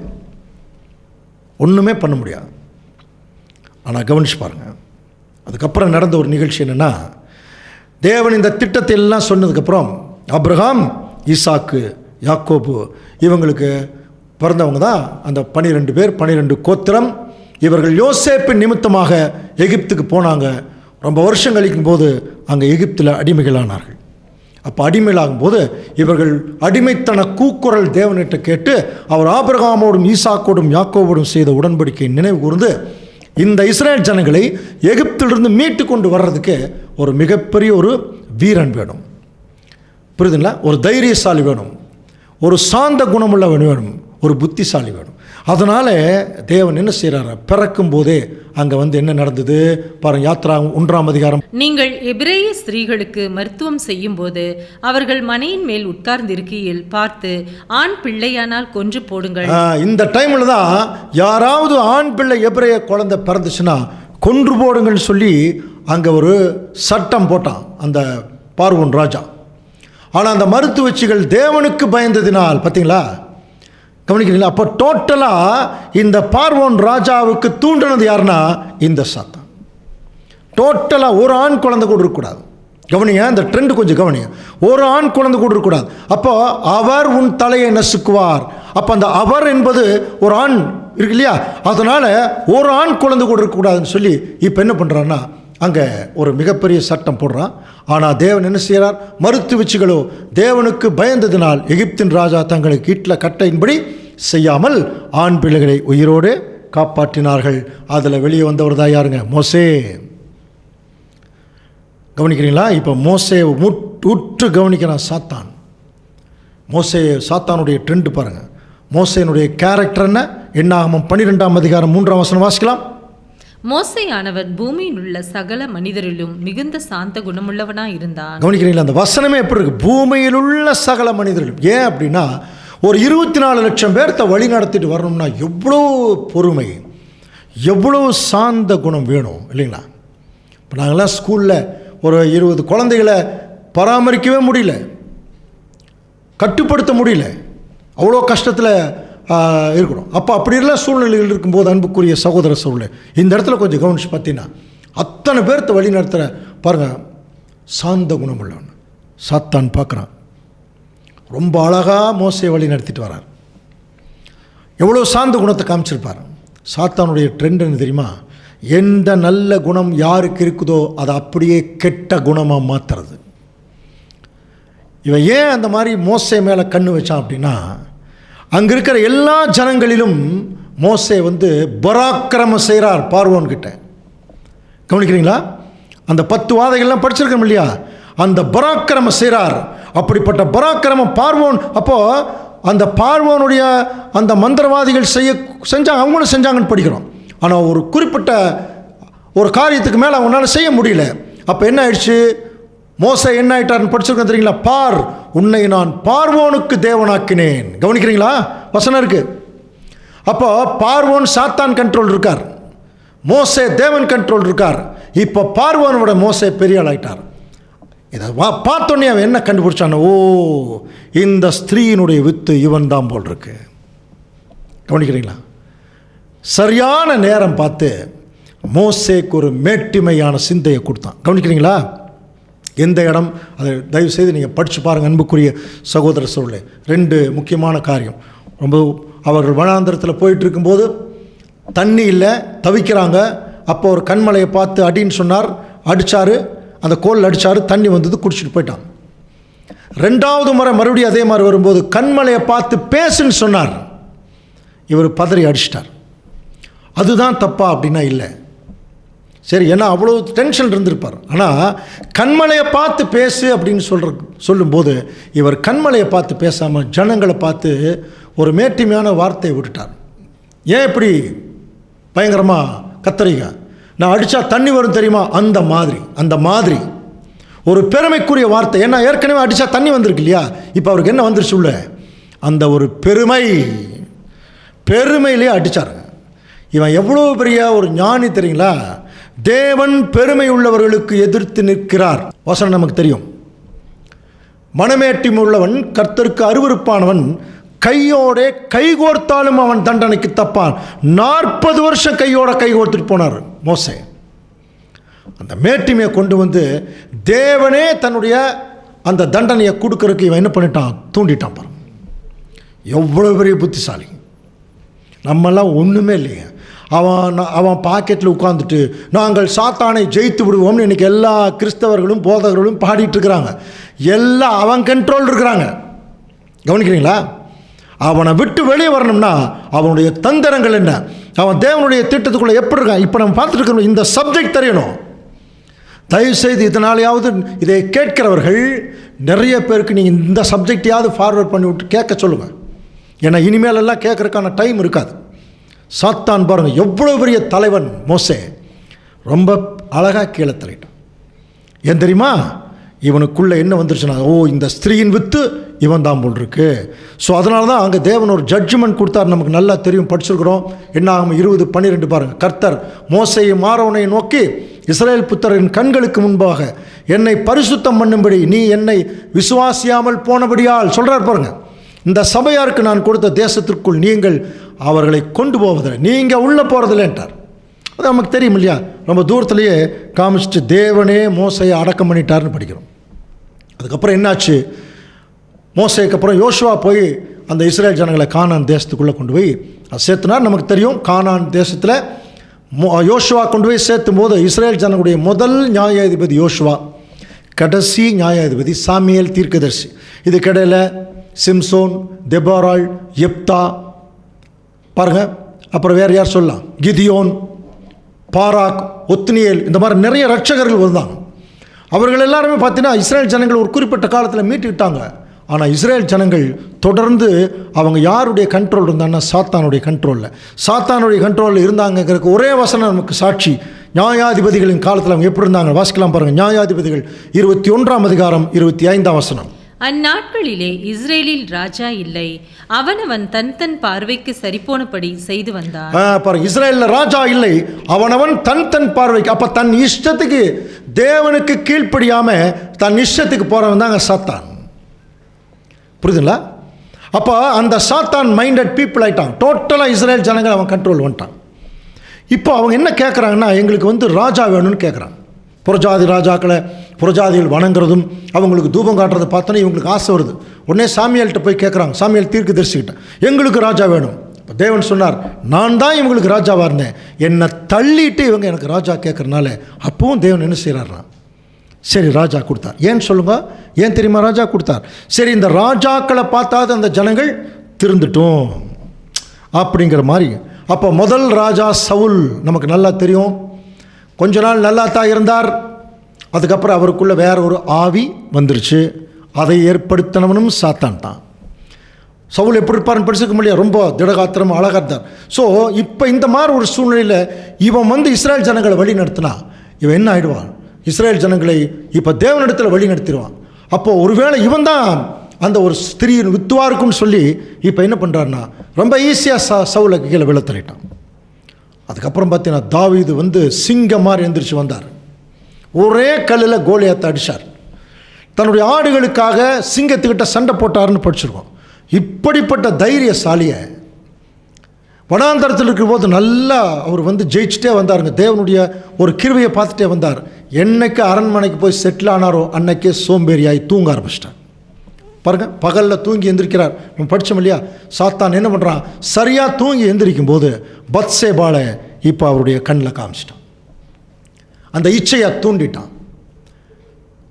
பாருங்கள், அவ்வளோ பெரிய வீரன் தாவீது, வைராக்கியம் உள்ளவர், பொத்துன்னு கீழே விழுந்தாரான். கவனிக்கிறீங்களா? சாத்தான் காரணம் என்ன? நீ எவ்வளோ பெரிய வீரனாக இருந்தாலும் உன்னுடைய வீக்னஸில் அடித்து கீழே தள்ளுவேன். நீ ஸ்திரீயினுடைய வித்தாக இருந்தால் நீ கீழே தான் விழுகணும். அடுத்தது சாலமோன் வந்தார். நமக்கு நல்லா தெரியும், சாலமோன் ஞானி இல்லையா? இவர் பத்சேபாளுங்கிற ஒரு பெண்மணியினால் விழுந்தார். சாலமோன் 1000 பெண்மணிகளால் விழுந்துட்டார். 700 நாட்டு ராணிகளை கல்யாணம் பண்ணார். 300 மறுமனையாட்டிகள். அவங்க கடைசியில் அவங்க பேச்சு கேட்டு விக்கிரக தோப்பையெல்லாம் கட்டி வச்சிட்டார். பாருங்கள், இந்த ராஜாக்கள் எல்லாருமே என்ன ஆயிட்டாங்கன்னா, சாத்தான் ஒவ்வொரு ராஜாக்களையும் அவன் கீழே விழ தள்ளிகிட்டே இருந்தான். காரணம் என்ன? இவங்க ஸ்திரீயின் வித்தா இருக்குமோ, இவங்க ஸ்திரீயின் வித்தா இருக்குமோ. இதில் என்ன விசேஷம்னா, ஒவ்வொருத்தரையும் அவன் கொண்டுட்டு கீழே தள்ளும்போது கன்வின்ஸ் ஆகிருக்கணும். ஆனால் அவன் கன்வின்ஸ் ஆகலை. ஏன்னா தேவனுடைய திட்டம் நிறைவேறணும். ஒரு ஸ்திரீயினுடைய வித்து என்னை கொல்லும். இப்போ நான் யார் ஸ்திரீயினுடைய வித்துன்னு கண்டுபிடிச்சா கொன்னுட்டா நான் மறுபடியும் உயிரோடு இருக்கேன். அப்போ தாவீது இல்லை. அடுத்தது சாலமோன் வந்தார். சாலமோனை கீழே தள்ளியாச்சு. அப்போ சாலமோன் கீழே தள்ளியாச்சு இல்லை, அப்போ நான் செத்துருக்கணும் இல்லையா? இப்போ பாருங்க, சாலமோன் கீழே தள்ளியாச்சு, நான் உயிரோடு இருக்கேன். அப்போ சாலமோன் ஸ்திரீயின் வித்து இல்லை. கவனிக்கிறீங்களா? இப்படியே டோட்டல் இஸ்ரேல் ஜனங்களையும் என்ன பண்ணிட்டான்னா, இப்போ தனித்தனியாக ஒவ்வொருத்தரையாக கொல்ல வேண்டாம். இப்போ டோட்டல், ஏன்னா ஆபிரகாமின் சந்ததின்னு தேவன் சொல்லிட்டார். டோட்டல் சந்ததியை தன்னுடைய கட்டுப்பாட்டுக்குள்ளே அவன் கொண்டு வந்துட்டான், பழைய ஏற்பாட்டினுடைய கடைசி பகுதியில். இதைத்தான் முதல் வருகையில் ஆண்டவர் இயேசு கிறிஸ்து வந்தபோது என்ன சொன்னார்? யோவான் 8:44 வாசிக்கலாம் பாருங்க. நீங்கள் உங்கள் பிதாவாகிய பிசாசானவனால் உண்டானவர்கள், உங்கள் பிதாவினுடைய இச்சைகளின்படி செய்ய மனதாய் இருக்கிறீர்கள். பார்த்தீங்களா, ரொம்ப கிளியரா சொல்றார். உங்கள் பிதா அப்படின்னா உங்களுக்கு அப்பாவே யார் தான்? பிசாசு, சாத்தான் தான். அவனுடைய விருப்பத்துக்கு தான் நீங்கள் செய்யறதுக்கு ரெடியாக இருக்கிறீங்க. கவனிக்கிறீங்களா? இப்போ இந்த ராஜாக்களை எல்லாம் தேவனுடைய விருப்பத்துக்கு தான் இருந்தாங்க. சரியான நேரம் பார்த்து அவனுடைய விருப்பத்துக்கு அவன் திருப்பிட்டான். அந்த மாதிரி டோட்டல் இஸ்ரேல் ஜனங்களுக்கும் எகிப்திலேயே அவன் என்ன பண்ணிட்டான் தெரியுங்களா? அதான் அவனுடைய புத்திசாலி. தேவன் மோசேயின் மூலமாக இவங்களை வெளியே கொண்டு வருவார் அப்படிங்கிற ஒரு சூழ்நிலைக்கு வரும் பொழுது அதுக்கு முன்னாடியே எகிப்தில் இவங்களுக்கு ஒரு விதைச்சானா, விக்கிரக ஆராதனை. அந்த விதைச்சிட்டான். அதனால தான் வனாந்தரத்தில் தேவன் அப்படி வழிநடத்தி கூட திடீர்னு கண்ணுக்குட்டி வச்சு வணங்க ஆரம்பிச்சிட்டாங்க இல்லையா? இவர்கள் ஏற்கனவே எகிப்தில் வச்சு வணங்கின கடவுள் அவங்களாம், இந்த கண்ணுக்குட்டியெல்லாம் பாருங்கள். அந்த விதைச்சிட்டான் இல்லையா? இப்போ டோட்டல் இஸ்ரேல் ஜனங்கள் இப்போ என்ன ஆயிட்டான்னா, இப்போ சாத்தானுடைய கட்டுப்பாட்டுக்குள்ளே வந்துட்டான். அதனால தான் இப்போ அவனுக்கு ரொம்ப கன்வின்ஸ் ஆகிருப்பான். ஏன்னா இவங்க எல்லாரும் உலக ஜனங்கள் எல்லாம் தன்னுடைய கட்டுப்பாட்டுக்கு கொடுக்குறாங்க. இஸ்ரேல் ஜனங்களை மட்டும் தனியாக தெரிந்தெடுத்து தீர்க்கதரிசிகள் எல்லாத்துக்கும் அனுப்பினார். கடைசியில் தீர்க்கதரிசிகளை அவங்க ஜனங்கள் மூலமாகவே சாத்தான் அங்கே கொள்றதை நம்ம கவனிக்கலாம். இதுக்கு ஆண்டவர் இயேசு கிறிஸ்து கடைசியாக தான் சாவதற்கு முன்னாடி சொல்கிறார் பாருங்க. மத்தேயு 23:37 எருசலேமே எருசலேமே, தீர்க்கதரிசிகளை கொலை செய்து உன்னிடத்தில் அனுப்பப்பட்டவர்களை கல்லெறிகிறவளே, கோழி தன் குஞ்சுகளை தன் சிறகுகளின் கீழே கூட்டி சேர்த்து கொள்ளும் வண்ணமாக நான் எத்தனை தரமோ உன் பிள்ளைகளை கூட்டி சேர்த்து கொள்ள மனதாய் பாருங்க. உன்னிடத்தில் அனுப்பப்பட்டவர்களை கல்லெறிகிறவர்களே. அப்ப தேவனுடைய சார்பா இவர்களை நல்வழிப்படுத்துறதுக்கு அந்த தீர்க்கதரிசிகளை அனுப்பும்போது அந்த ஜனங்களை கொண்டே கல்லெறி வைக்கிறான் பாருங்க. ஒவ்வொரு தீர்க்கதரிசியும் கொன்னுட்டானா. ஏன்னா அந்த தீர்க்கதரிசியிலிருந்து யாராவது ஒருத்தர் அந்த ஸ்திரீயின் வித்துவா இருந்தா, கவனிக்கிறீங்களா? அப்போ என்ன ஆயிடுச்சுன்னா, டோட்டல் இஸ்ரேல் ஜனம் கூட அவங்களுடைய கட்டுப்பாட்டுக்குள்ளே அங்கே வரும் பொழுது கடைசியாக மல்கியா தீர்க்கதரிசியை பற்றி நம்ம படிக்கிறோம். மல்கியா தீர்க்கதரிசி அந்த இஸ்ரேல் ஜனங்களுடைய அவர்களை வழிநடத்தின ஆசாரிகள் அவங்க வழி நடத்திட்டு இருந்தாங்க. கடைசியில் ஆசாரிகளையும் தன் பக்கத்தில் திருப்பி ஆசாரிகளையும் தப்பு பண்ண வச்சான். அந்த ஆசாரியர்களை திருத்துவதற்காகத்தான் மல்கியா தீர்க்கதரிசி வந்தார். கடைசியில் அந்த ஆசாரியர்களையும் சோரம் போனதுனால இப்போ டோட்டல் இஸ்ரேல் ஜனங்கள் அவள் தான் தேவனுடைய சந்ததி.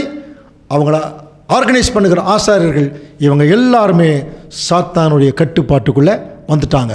ஒரு 400 வருஷங்கள் தேவனுடைய பிளான் இந்த பூமியில் நடக்குதா இல்லையா என்பது அறியாமல் மல்கியா தீர்க்கதரிசியினுடைய காலத்திலிருந்து மத்தேயு, கவனிக்கிறீங்களா, புதிய ஏற்பாட்டின் காலம் வரைக்கும் ஒரு 400 வருஷங்கள் அமைதியாக இருந்த அந்த உலகம். அப்போது எப்படி புரிஞ்சுக்கலாம்? சேட்டன் வாஸ் கன்வின்ஸ்டு அப்படின்னு புரிஞ்சுக்கலாம். அப்போ இனிமேல் தன்னை எதிர்க்கிறதுக்கு யாரும் வர்றதுக்கு வாய்ப்பு இல்லை. ஏன்னா மோசே மாறாள்களே விழுந்துட்டாங்க, தாவீது மாறாள்களே விழுந்துட்டாங்க, சாலமோன் மாற ஞானிகளே விழுந்துட்டாங்க, பெரிய பெரிய தீர்க்கதரிசிகளே விழுந்துட்டாங்க. ஸோ இவங்க எல்லாருமே விழுந்த உடனே சாத்தான் கொஞ்ச நாள் அப்படியே கன்வின்ஸ் ஆகிருக்கணும். நம்ம எதிர்க்கிற ஸ்திரீயினுடைய வித்து அந்த சந்ததி இஸ்ரேல் ஜனங்கள் நம்ம புரிஞ்சுக்கிட்டு டோட்டல் இஸ்ரேல் ஜனங்களையும் தன்னுடைய கட்டுப்பாட்டுக்குள்ளே அவன் கொண்டு வந்தனால அவன் கொஞ்ச நாள் கன்வின்ஸாக இருக்கும் பொழுது திடீரென்று ஒரு நாள் தான் ஏற்கனவே இருந்த பரலோகத்திலிருந்து தன்னோட மிக நெருக்கமாக இருந்த ஒரு தூதன் டைரக்டாக பரலோகத்திலிருந்து இறங்கி வர பார்க்குறான் சாத்தான். அந்த தூதனுக்கு பேர் என்ன தெரியுங்களா? Gabriel, the special messenger of God, தேவனுடைய பிரதான செய்தியை கொண்டு வர்ற ஒரு கேருப் வகையை சார்ந்த தேவதூதன் நேராக வந்து எங்கே என்ன இறங்கிட்டார்னா, எந்த இஸ்ரேல் ஜனங்களை தன்னுடைய கட்டுப்பாட்டுக்குள்ளே வைத்திருந்தானோ அந்த இஸ்ரேல் ஜனங்கள் அதில் ஒரு பெண்மணியுடைய வீட்டில் வந்து இறங்குறார் கேப்ரியேல். அந்த பெண்மணியுடைய பெயர் மரியம்மாள், மரியாள், ஸ்திரீகளில் ஆசீர்வதிக்கப்பட்டவள். கவனிக்கிறீங்களா?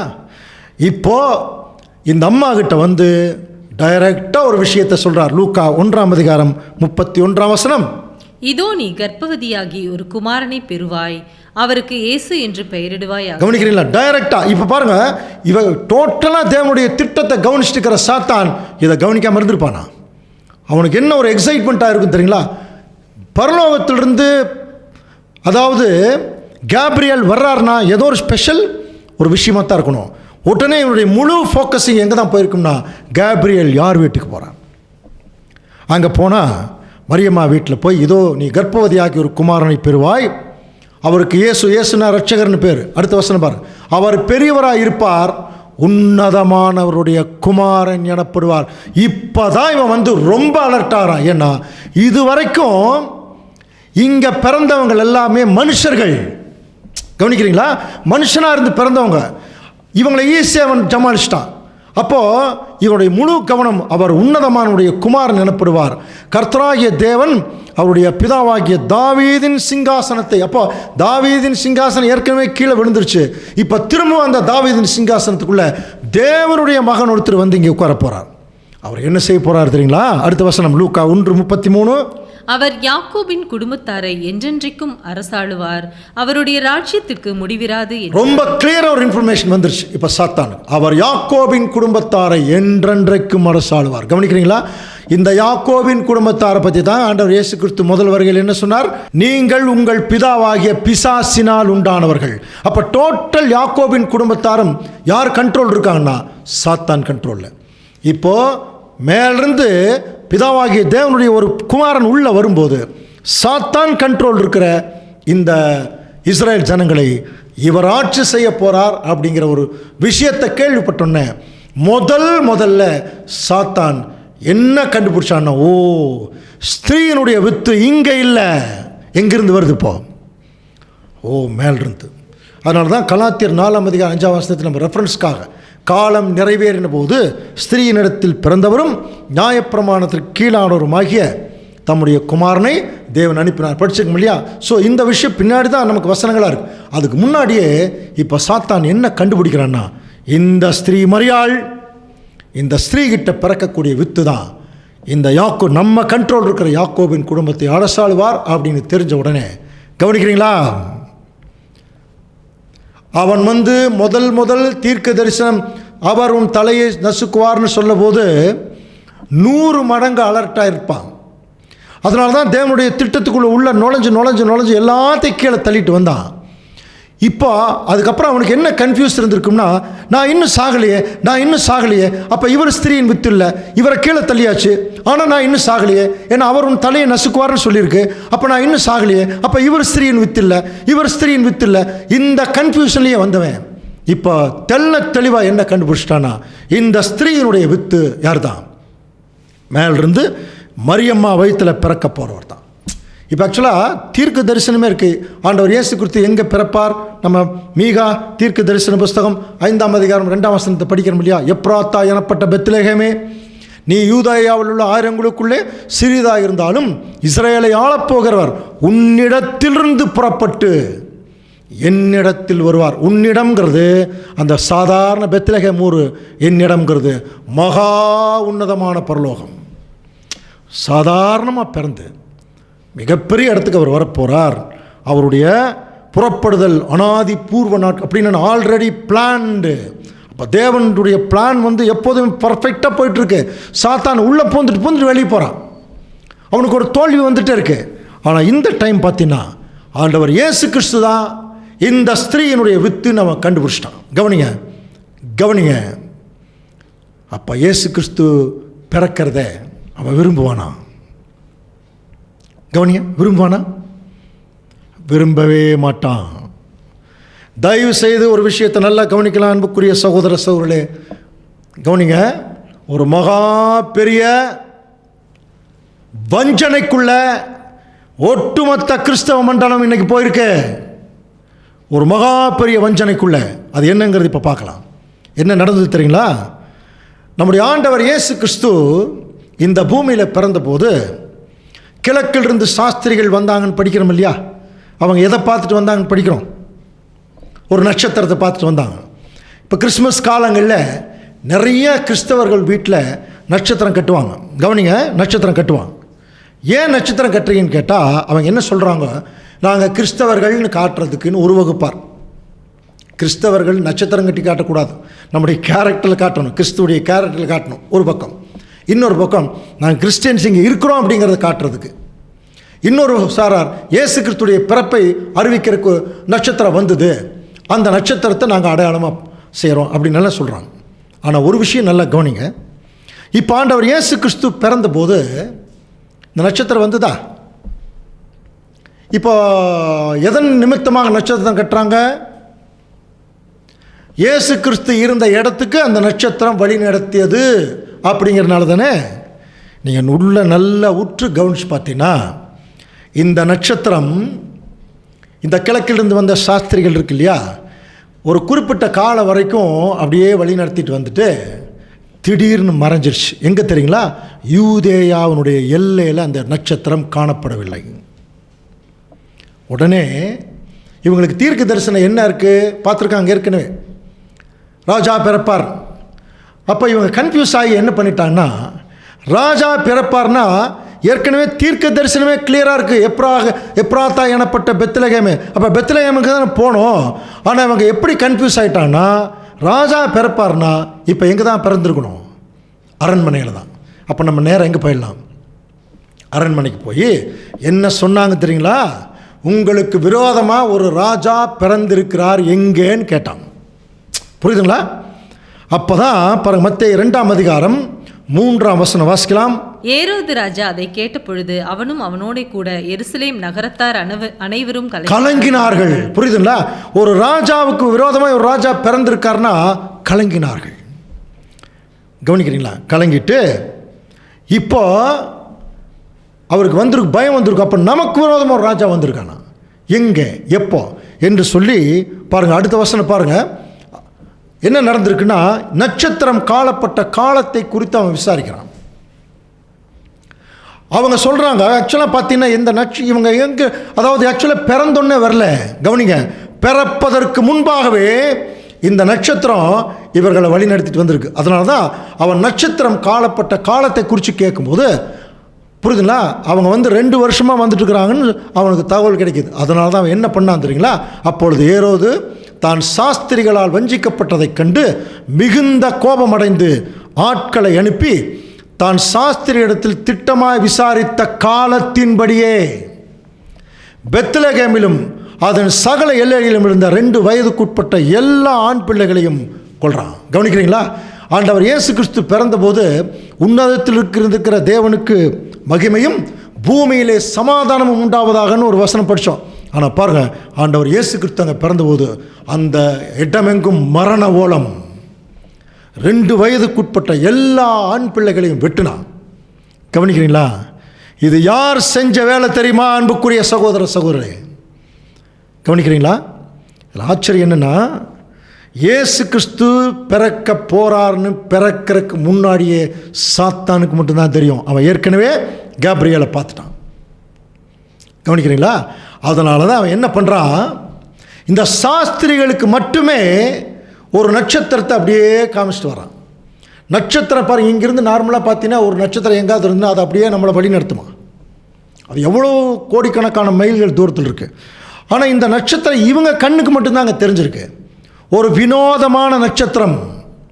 சாத்தான் என்ன பண்ணியிருக்காருன்னா, இந்த சாஸ்திரிகள் மூலம் ஏரோது ராஜாவை டைவர்ட் பண்ணி ஆண்டவர் இயேசு கிறிஸ்துவுடைய பிறப்பை எப்படியாவது சொல்லி இயேசு கிறிஸ்துவை கொலை பண்ணணும். புரியுதுங்களா? அதுதான் அவனுடைய நோக்கம். அதனால் இவன் என்ன பண்ணுறான், அந்த ஆக்சுவலாக இந்த நட்சத்திரம் ஒரிஜினல் நட்சத்திரமாக இருந்ததுன்னா என்ன பண்ணியிருக்கணும் கொஞ்சம் கவனிங்க. இது என்றைக்கு சாஸ்திரி கிட்ட காணப்பட்டதோ அதிலிருந்து நேராக கொண்டு வந்து ஆண்டவர் இயேசு கிறிஸ்து பிறந்த இடத்துல கொண்டு வந்து விட்டுருக்கணும். இந்த நட்சத்திரம் என்ன ஆயிடுச்சு தெரியுங்களா? கொஞ்சம் தூரம் யூதாவினுடைய எல்லைக்கு வந்தோன்னே காணோம். உடனே இவங்க கன்ஃபியூஸ் ஆகி எங்கே போயிட்டாங்க? இப்போ அங்கே ஏரோதனுடைய அரண்மனைக்கு போயிட்டாங்க. இதுதான் சாத்தானுடைய டைவர்ஷன். கரெக்டாக ராஜாவுக்கு கோவப்படுத்தி அப்போ 2 வருஷத்துக்கு முன்னாடி இருந்தே அவங்க நடந்து வந்துட்டுருக்குறாங்க பாருங்க. அதனால தான் நட்சத்திரம் காணப்பட்ட காலத்தை குறித்து திட்டமாக விசாரித்து 2 வயசில் இருக்கிற குழந்தைகளாக விட்டுன்னு சொன்னான். இல்லை இன்னொரு விஷயம் பாருங்கள், நட்சத்திரம் என்றைக்குமே நம்முடைய சூரிய குடும்பத்தை பொறுத்த வரைக்கும் நகரவே நகராது. கவனிங்க, சூரியனை சுற்றி தான் எல்லா கிரகங்களும் நகர்ந்துட்டு இருக்குது ஒழிய நட்சத்திர கூட்டங்களை பற்றி நம்ம ஏற்கனவே தேவன் ஏன் தீமை அனுமதித்தார் பார்க்குறோம். அது நம்முடைய அப்சர்வேஷன்லேருந்து ரொம்ப தூரத்தில் இருக்குது. நம்ம பொறுத்த வரைக்கும், நம்முடைய அப்சர்வேஷனை பொறுத்த வரைக்கும் நட்சத்திரம் எங்கேயுமே நகர்றதில்லை, கிரகங்கள் தான் நகரும். அப்போ இது நகர்ந்து போயிருக்குன்னா இது ஒரு நூதன நட்சத்திரம். இவங்களுடைய கண்களுக்கு மட்டும்தாங்க தெரிஞ்சிருக்கு. என்ன இருக்குன்னா, இவங்க போய் டைவர்ட் பண்ணி விட்டதுக்கப்புறம் மறுபடியும் வெளியே வர்றாங்க, நட்சத்திரம் மறுபடியும் தெரியுது. அப்புறம் கண்ட இயேசு கிறிஸ்து இடத்துல கொண்டு போய் விடுதான். இதுதான் தன்னை நல்லவனாக காட்டிக்கிற விதம். இன்றைக்கி அப்படி தான் இன்றைக்கி கிறிஸ்தவர்கள்லாம் ஏமாந்து போய் எல்லாம் நட்சத்திரம் கட்டிட்டு இருக்கிறான். இந்த நட்சத்திரம் ஆண்டவர் இயேசு கிறிஸ்துவை கொலை செய்வதற்கு சாத்தானால் ஏவி விடப்பட்டது என்பதை குறித்து நிறைய பேருக்கு தெரியாது.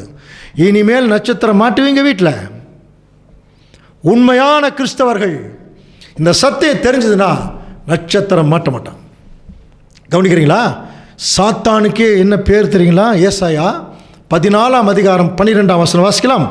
அதிகாலையின் மகனாகிய விடிவெள்ளியே, நீ வானத்திலிருந்து விழுந்தாயே, ஜாதிகளை ஈனப்படுத்தினவனே. பார்த்தீங்களா? அதிகாலையின் மகனாகிய விடிவெள்ளி, யூ ஆர் த மார்னிங் ஸ்டார்னே அவனுக்கு பேர். அவனுக்கே நட்சத்திரம்னு தான் பேரா, விடிவெள்ளி நட்சத்திரம். அப்போ இவன் என்ன செய்யறான்?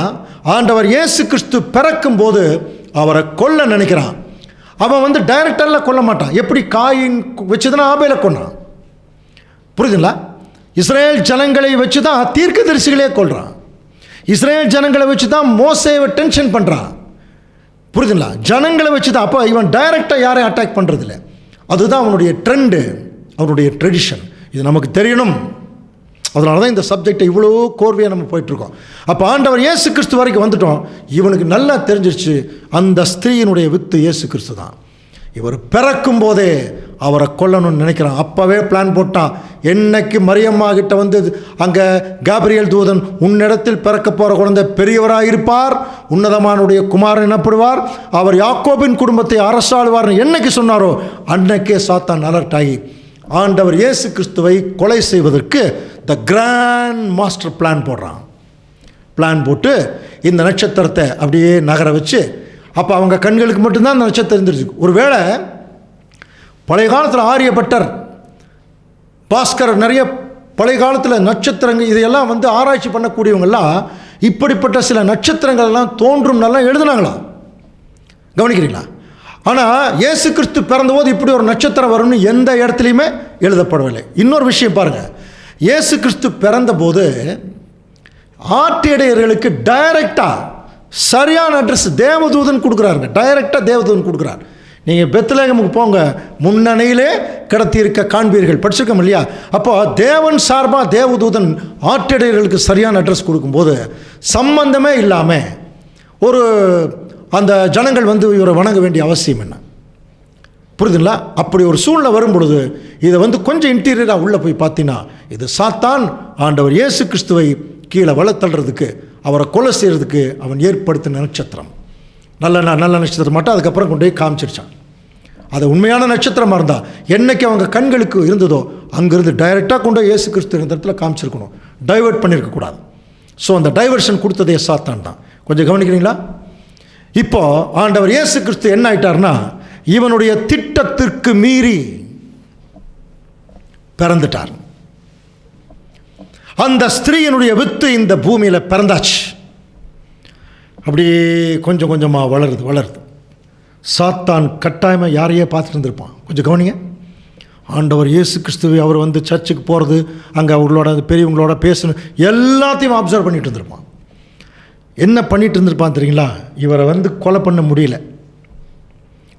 பிறக்கும்போதே அவர் தேவனுடைய குமாரன் ஆகிட்டதுனால கொலை பண்ண முடியல. ஆனால் இவர் தான் ஸ்திரீயினுடைய வித்துன்னு தெரிஞ்சிருச்சு. அப்போ இவரை எப்படியாவது தேவனிடத்திலிருந்து தள்ளணும். அதுக்கு ஒரு பிளான் போடுறான். எப்படி ஏவாளை மயக்கறக்கு ஒரு பிளான் போட்டான் இல்லையா, அப்படி பிளான் போட்டுட்டு 30 வருஷமாக அவன் காத்துட்ருக்கிறான். இதுதாங்க சாத்தானுடைய பொறுமை. 30 வருஷமாக காத்துட்டு இருந்து ஆண்டவர் இயேசு கிறிஸ்து ஞானஸ்தானம் பெற்று பரிசுத்தாவியை பெற்று கரையேறின உடனே அவர் பாருங்கள் வனாந்திரத்துக்கு வர்றார் இல்லையா, உடனே டைரக்டாக வந்து நிற்கிறான் பாருங்கள் ஆண்டவர் இயேசு கிறிஸ்து முன்னாலே. எவ்வளோ பயங்கரமான ஒரு விஷயம் பாருங்கள். டைரக்டாக கிறிஸ்து முன்னாடி வந்து அவன் நிற்கிற மாதிரி நம்ம பார்க்கணும். அப்போ ஆண்டவர் இயேசு கிறிஸ்து 40 நாள் சாப்பிடல, வேத வசனங்களையே தியானிச்சுட்டு இருந்திருக்கார். அதனால் அவர் சாப்பிடல. இப்போ பசிக்குது, உடனே அட்டாக் பண்ணுறான் பாருங்கள். மத்தேயு 4:3 வாசிக்கலாம். அப்பொழுது சோதனைக்காரன் அவரிடத்தில் வந்து, நீர் தேவனுடைய குமாரனே ஆனால் இந்த கல்லுகள் அப்பங்கள் ஆகும்படி சொல்லும் என்று. இந்த வசனம் ஏற்கனவே வேற ஒரு சப்ஜெக்டில் நம்ம பார்த்துருக்கோம். அவன் அட்டாக் பண்ணுறான்னா புரிந்த தாக்குதல் என்னென்னா, நீர் தேவனுடைய குமாரனே ஆனால். நமக்கு புரிகிற மாதிரி சொல்லிட்டுங்களா, அவன் எப்படி சொல்கிறான், நீங்கள் உங்கள் அப்பாவுக்கு பிறந்த பையனாக இருந்தால் இந்த கல்லுகளை அப்பமா மாற்றி சாப்பிடுங்க. நம்மளுக்கு வந்து இந்த மாதிரி யாராவது சொன்னால் எவ்வளோ கோவம் வரும் இல்லையா. இப்போ பாருங்கள் அட்டாக் பண்ணுறான் பாருங்கள். அவருடைய வீக்னஸ் அப்போ சாப்பிடல, பசிக்குது. ஆனால் ஆண்டவர் இயேசு கிறிஸ்து என்ன பண்ணார்னா வசனத்திலேயே அவனுக்கு அடித்தார் பாருங்கள். மனுஷன் அப்பத்தினால் மாத்திரமல்ல, தேவனுடைய வாயிலிருந்து புறப்படுகிற வார்த்தையினாலே பிழைப்பான் என்று எழுதியிருக்கிறதே. எங்கே எழுதியிருக்குன்னா உபாகமத்தில் இருக்குது, 8:3 அவர் உன்னை சிறுமைப்படுத்தி உன்னை பசியினால் வருத்தி, மனுஷன் அப்பத்தினால் மாத்திரமல்ல கர்த்தருடைய வாயிலிருந்து புறப்படுகிற ஒவ்வொரு வார்த்தையினாலும் பிழைப்பான். அப்போ இதுக்கு சாட்சியே கிறிஸ்து தான் பாருங்கள். 40 நாள் சாப்பிடல, அவர் சாகலை, உயிரோடு தான் இருந்தார். அப்போ வேத வசனங்கள் அவருக்குள்ளே போகும்போது அது ஒரு ஜீவன் கொடுத்து தான் கிறிஸ்துவுக்கு, புரிதுல. இப்போ முதல் அட்டாக்கில் இப்போ அவன் தோற்று போய் கீழே விழுகிறான். ரெண்டாவது ஒரு தேவாலயத்தினுடைய உப்பரிகளை கொண்டு நிறுத்தி, இப்போ தேவாலயத்தில் பாருங்கள் மேலிருந்து நீங்கள் கீழே குதிங்க, உங்களை தேவதூதர்கள் தாங்கிட்டு போவாங்கன்னு சொல்லி பாருங்கள் என்பதாய் எழுதியிருக்கிறதே. இப்போ பாருங்கள், எப்போ ஆண்டவர் இயேசு கிறிஸ்து வேத வசனத்தை அவர் கையாண்டவரோ அப்போவே புத்திசாலி என்ன பண்ணிட்டான்னா, ஓ வேத வசனத்தை பேசுகிறாரா, அப்போ இவரை எதில் தான் அடிக்கணும், வேத வசனத்தில் தான் அவர் அட்டாக் பண்ணணும், தாக்கணும்னு சொல்லி இப்போது நீங்கள் மேலிருந்து கீழே குதிங்க, உங்களை தேவதூதர்கள் தாங்கிட்டு போவாங்கன்னு சொல்லி நான் சொல்லிங்க உங்கள் பைபிளில் தான் எழுதியிருக்குது அப்படிங்கிறான். எவ்வளோ பெரிய பயங்கரமான ஆள் பாருங்க. இது எங்கே எழுதியிருக்கு, 91ஆம் சங்கீதத்தில் எழுதியிருக்கு. 91ஆம் சங்கீதம் படித்தவங்களுக்கு தெரியும். 91ஆம் சங்கீதம் முதல் வசனம் ஞாபகம் இருந்தால் யாராவது சொல்லுங்கள் பார்க்கலாம். உன்னதமானவருடைய மறைவில் இருக்கிறவன் சர்வ வல்லவருடைய நிலையிலே தங்குவான். இது ஆக்சுவலாக இயேசு கிறிஸ்துவுக்கு பொருந்துகிற வசனம் அல்ல, இது நமக்கு பொருந்துகிற வசனம். இப்போ பாருங்கள் 11ஆம் வசனம் வாசிக்கலாம்.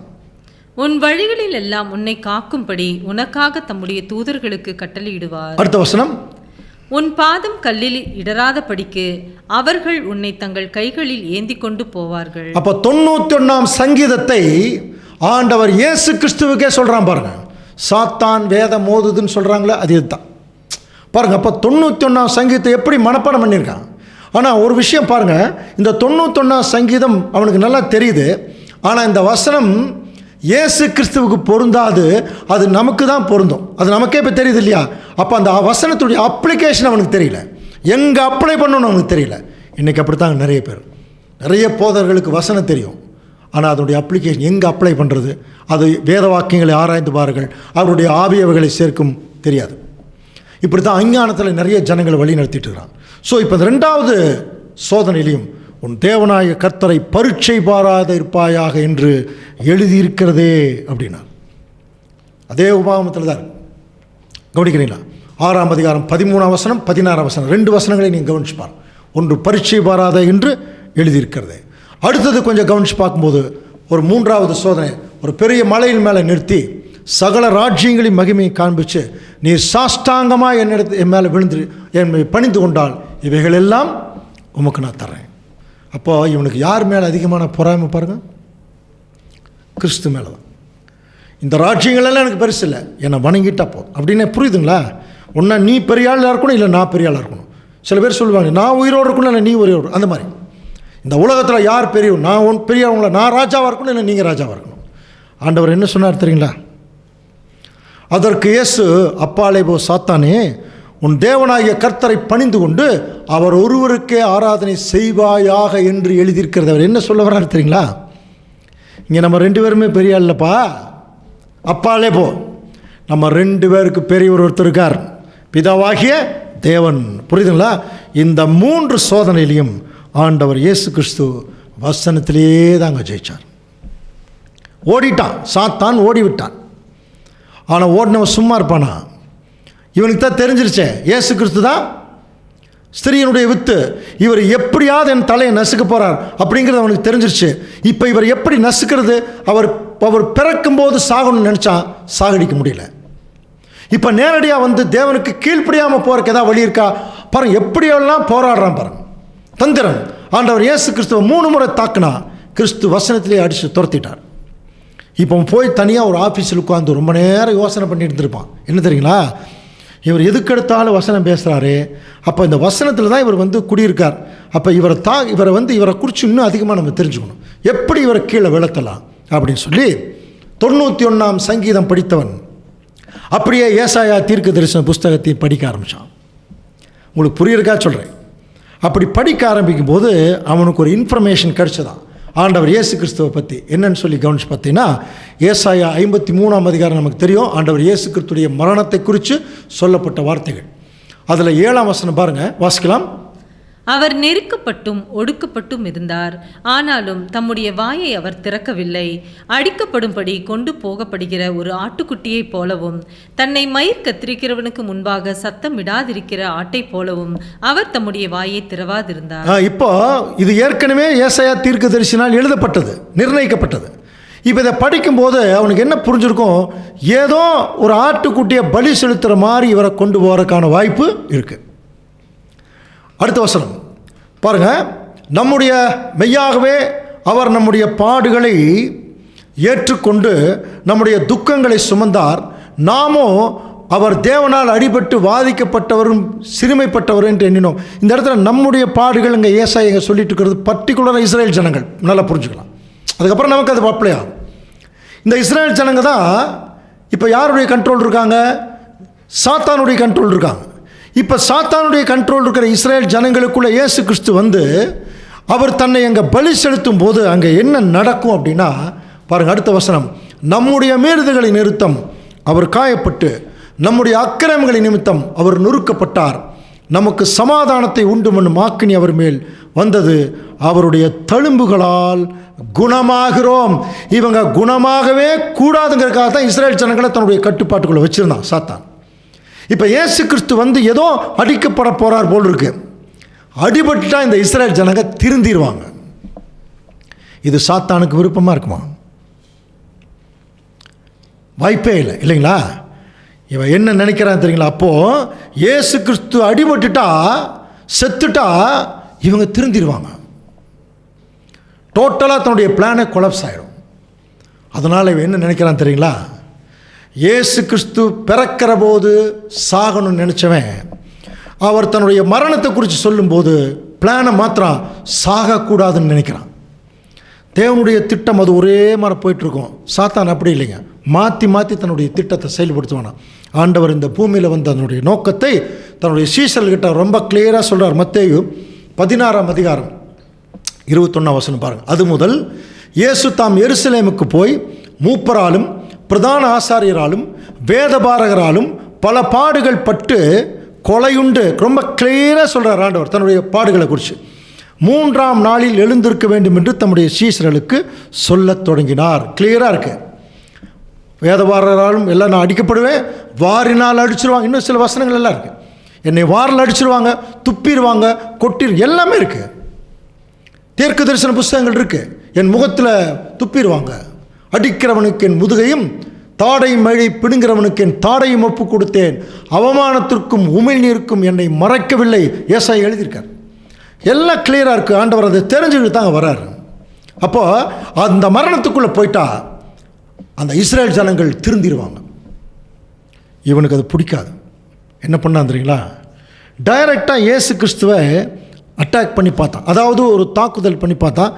அவர் பிறக்கும்போது சாக வைக்க முடியல. டைரெக்டாக அட்டாக் பண்ணி பார்த்தா டைரெக்டாக ஒன்றுமே பண்ண முடியல. அடுத்தது என்ன பண்ணுறான்னா, அப்போ இயேசு கிறிஸ்து கூட யாராவது இவனுக்கு சாதகமாக இருக்கிறாங்களான்னு பார்த்துட்டு இருந்தான்.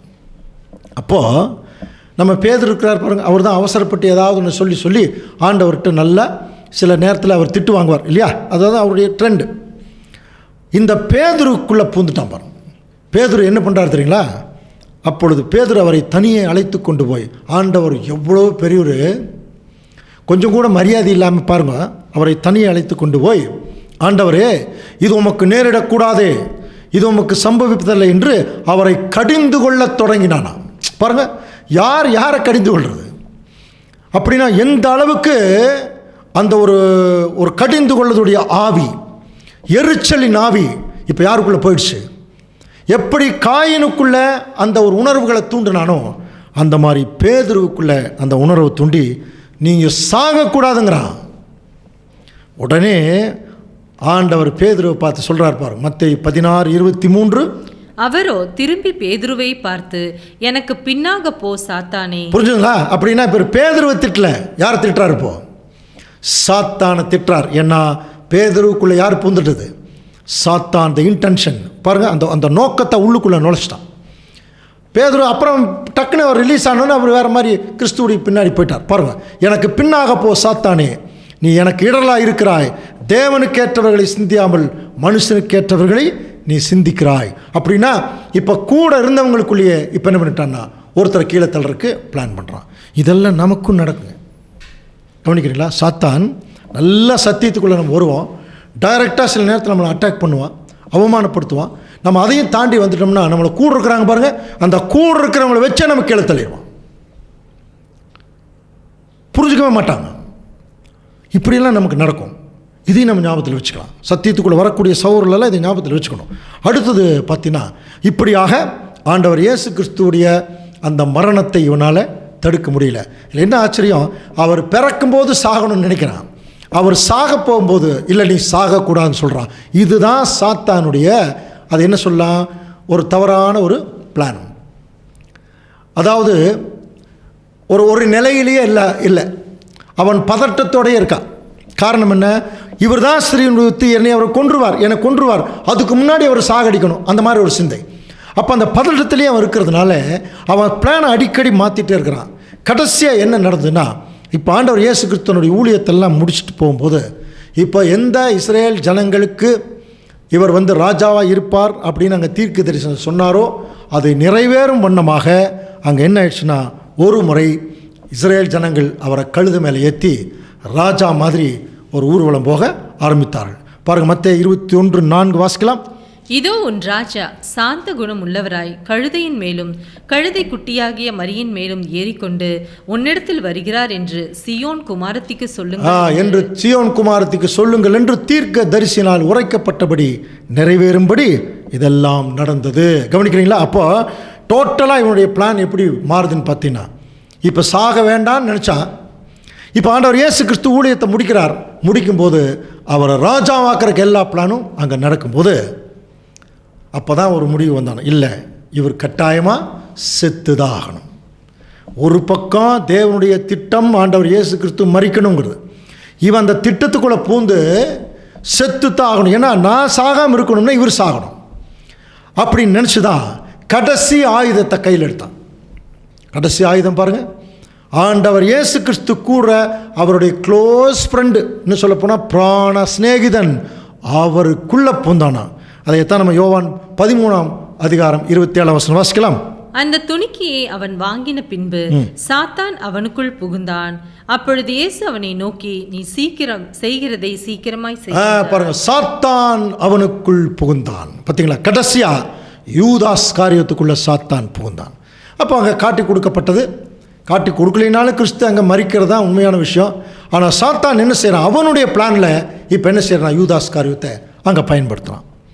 இப்போ என்ன ஆயிடுச்சு, ஆண்டவர் இயேசு கிறிஸ்துவை சிலுவையின் மரணத்திற்கு ஒப்பு கொடுத்தார்கள். ரோமர்கள், பரிசேயர்கள், சதுசேயர்கள், இஸ்ரேல் ஜனங்கள் எல்லாருமே இப்போ சாத்தானுடைய கண்ட்ரோல் இருக்காங்க. இவர்கள் எல்லாரும் இயேசு கிறிஸ்துவை என்ன பண்ணான்னா கொலை செய்தார்கள். இது சாத்தானுடைய திட்டம். பிதாவாகிய தேவன் தன்னுடைய குமாரனை பலி செலுத்தினார், அது தேவனுடைய திட்டம். தேவனுடைய பார்வையில் அது பலியா போகுது, சாத்தானுடைய பார்வையில் அது என்னவா போகுது, கொலையா போகுது. இப்போ ஆண்டவர் இயேசு கிறிஸ்து கொலை செய்தாச்சு. அவர் எதுக்குள்ளே போயிட்டார், கல்லறைக்குள்ளே கொண்டு போய் வச்சுட்டாங்க. கவனிக்கிறீங்களா? சிலுவையில் அறையப்பட்டு கல்லறைக்குள்ளே வச்சோன்னே இப்போ என்ன ஆயிடுச்சு தெரியுங்களா? சாத்தானா கிறிஸ்துவா 2 பேருக்கு இருக்கக்கூடிய அந்த போட்டியில் இப்போ யார் தோத்த மாதிரி ஆயிடுச்சு? யார் தோத்த மாதிரி ஆயிடுச்சுங்க? சாத்தான் தோத்த மாதிரி ஆயிடுச்சா? இல்லை, கிறிஸ்து தோத்த மாதிரி ஆயிடுச்சு.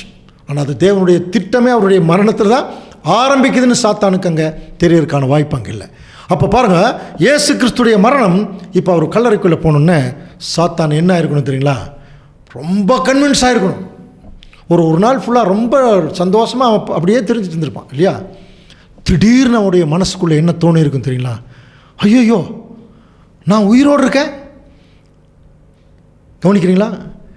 எந்த அடிப்படையில் அவன் அப்படி அந்த மாதிரி ஒரு சிந்தை வந்திருக்கும் அப்படின்னா, எபிரேயருக்கு எழுதின நிருபம் 2ஆம் அதிகாரம் 14ஆம் வசனம் கொஞ்சம் வாசிக்கலாம் பாருங்கள். ஆதலால் பிள்ளைகள் மாம்சத்தையும் இரத்தத்தையும் உடையவர்களாய் இருக்க அவரும் அவர்களைப் போல மாம்சத்தையும் இரத்தத்தையும் உடையவரானார். மரணத்துக்கு அதிகாரியாகிய பிசாசானவனை தமது மரணத்தினாலே அழிக்கும் படிக்கும். பத்தில மரணத்துக்கு அதிகாரியாகிய பிசாசானவனை தன்னுடைய மரணத்தினாலே அழிக்கும் படிக்கும். அப்போ ஆண்டவர் இயேசு கிறிஸ்து தன்னுடைய மரணத்தின் மூலம் இப்போ என்ன ஆயிருக்கிறார்? பிசாசை அழிக்கிறார்னு பைபிள் சொல்லுது. அப்போ இயேசு கிறிஸ்து மரணம் அடைஞ்சிட்டா இப்போ யார் செத்துருக்கணும்? புரியுதுங்களா?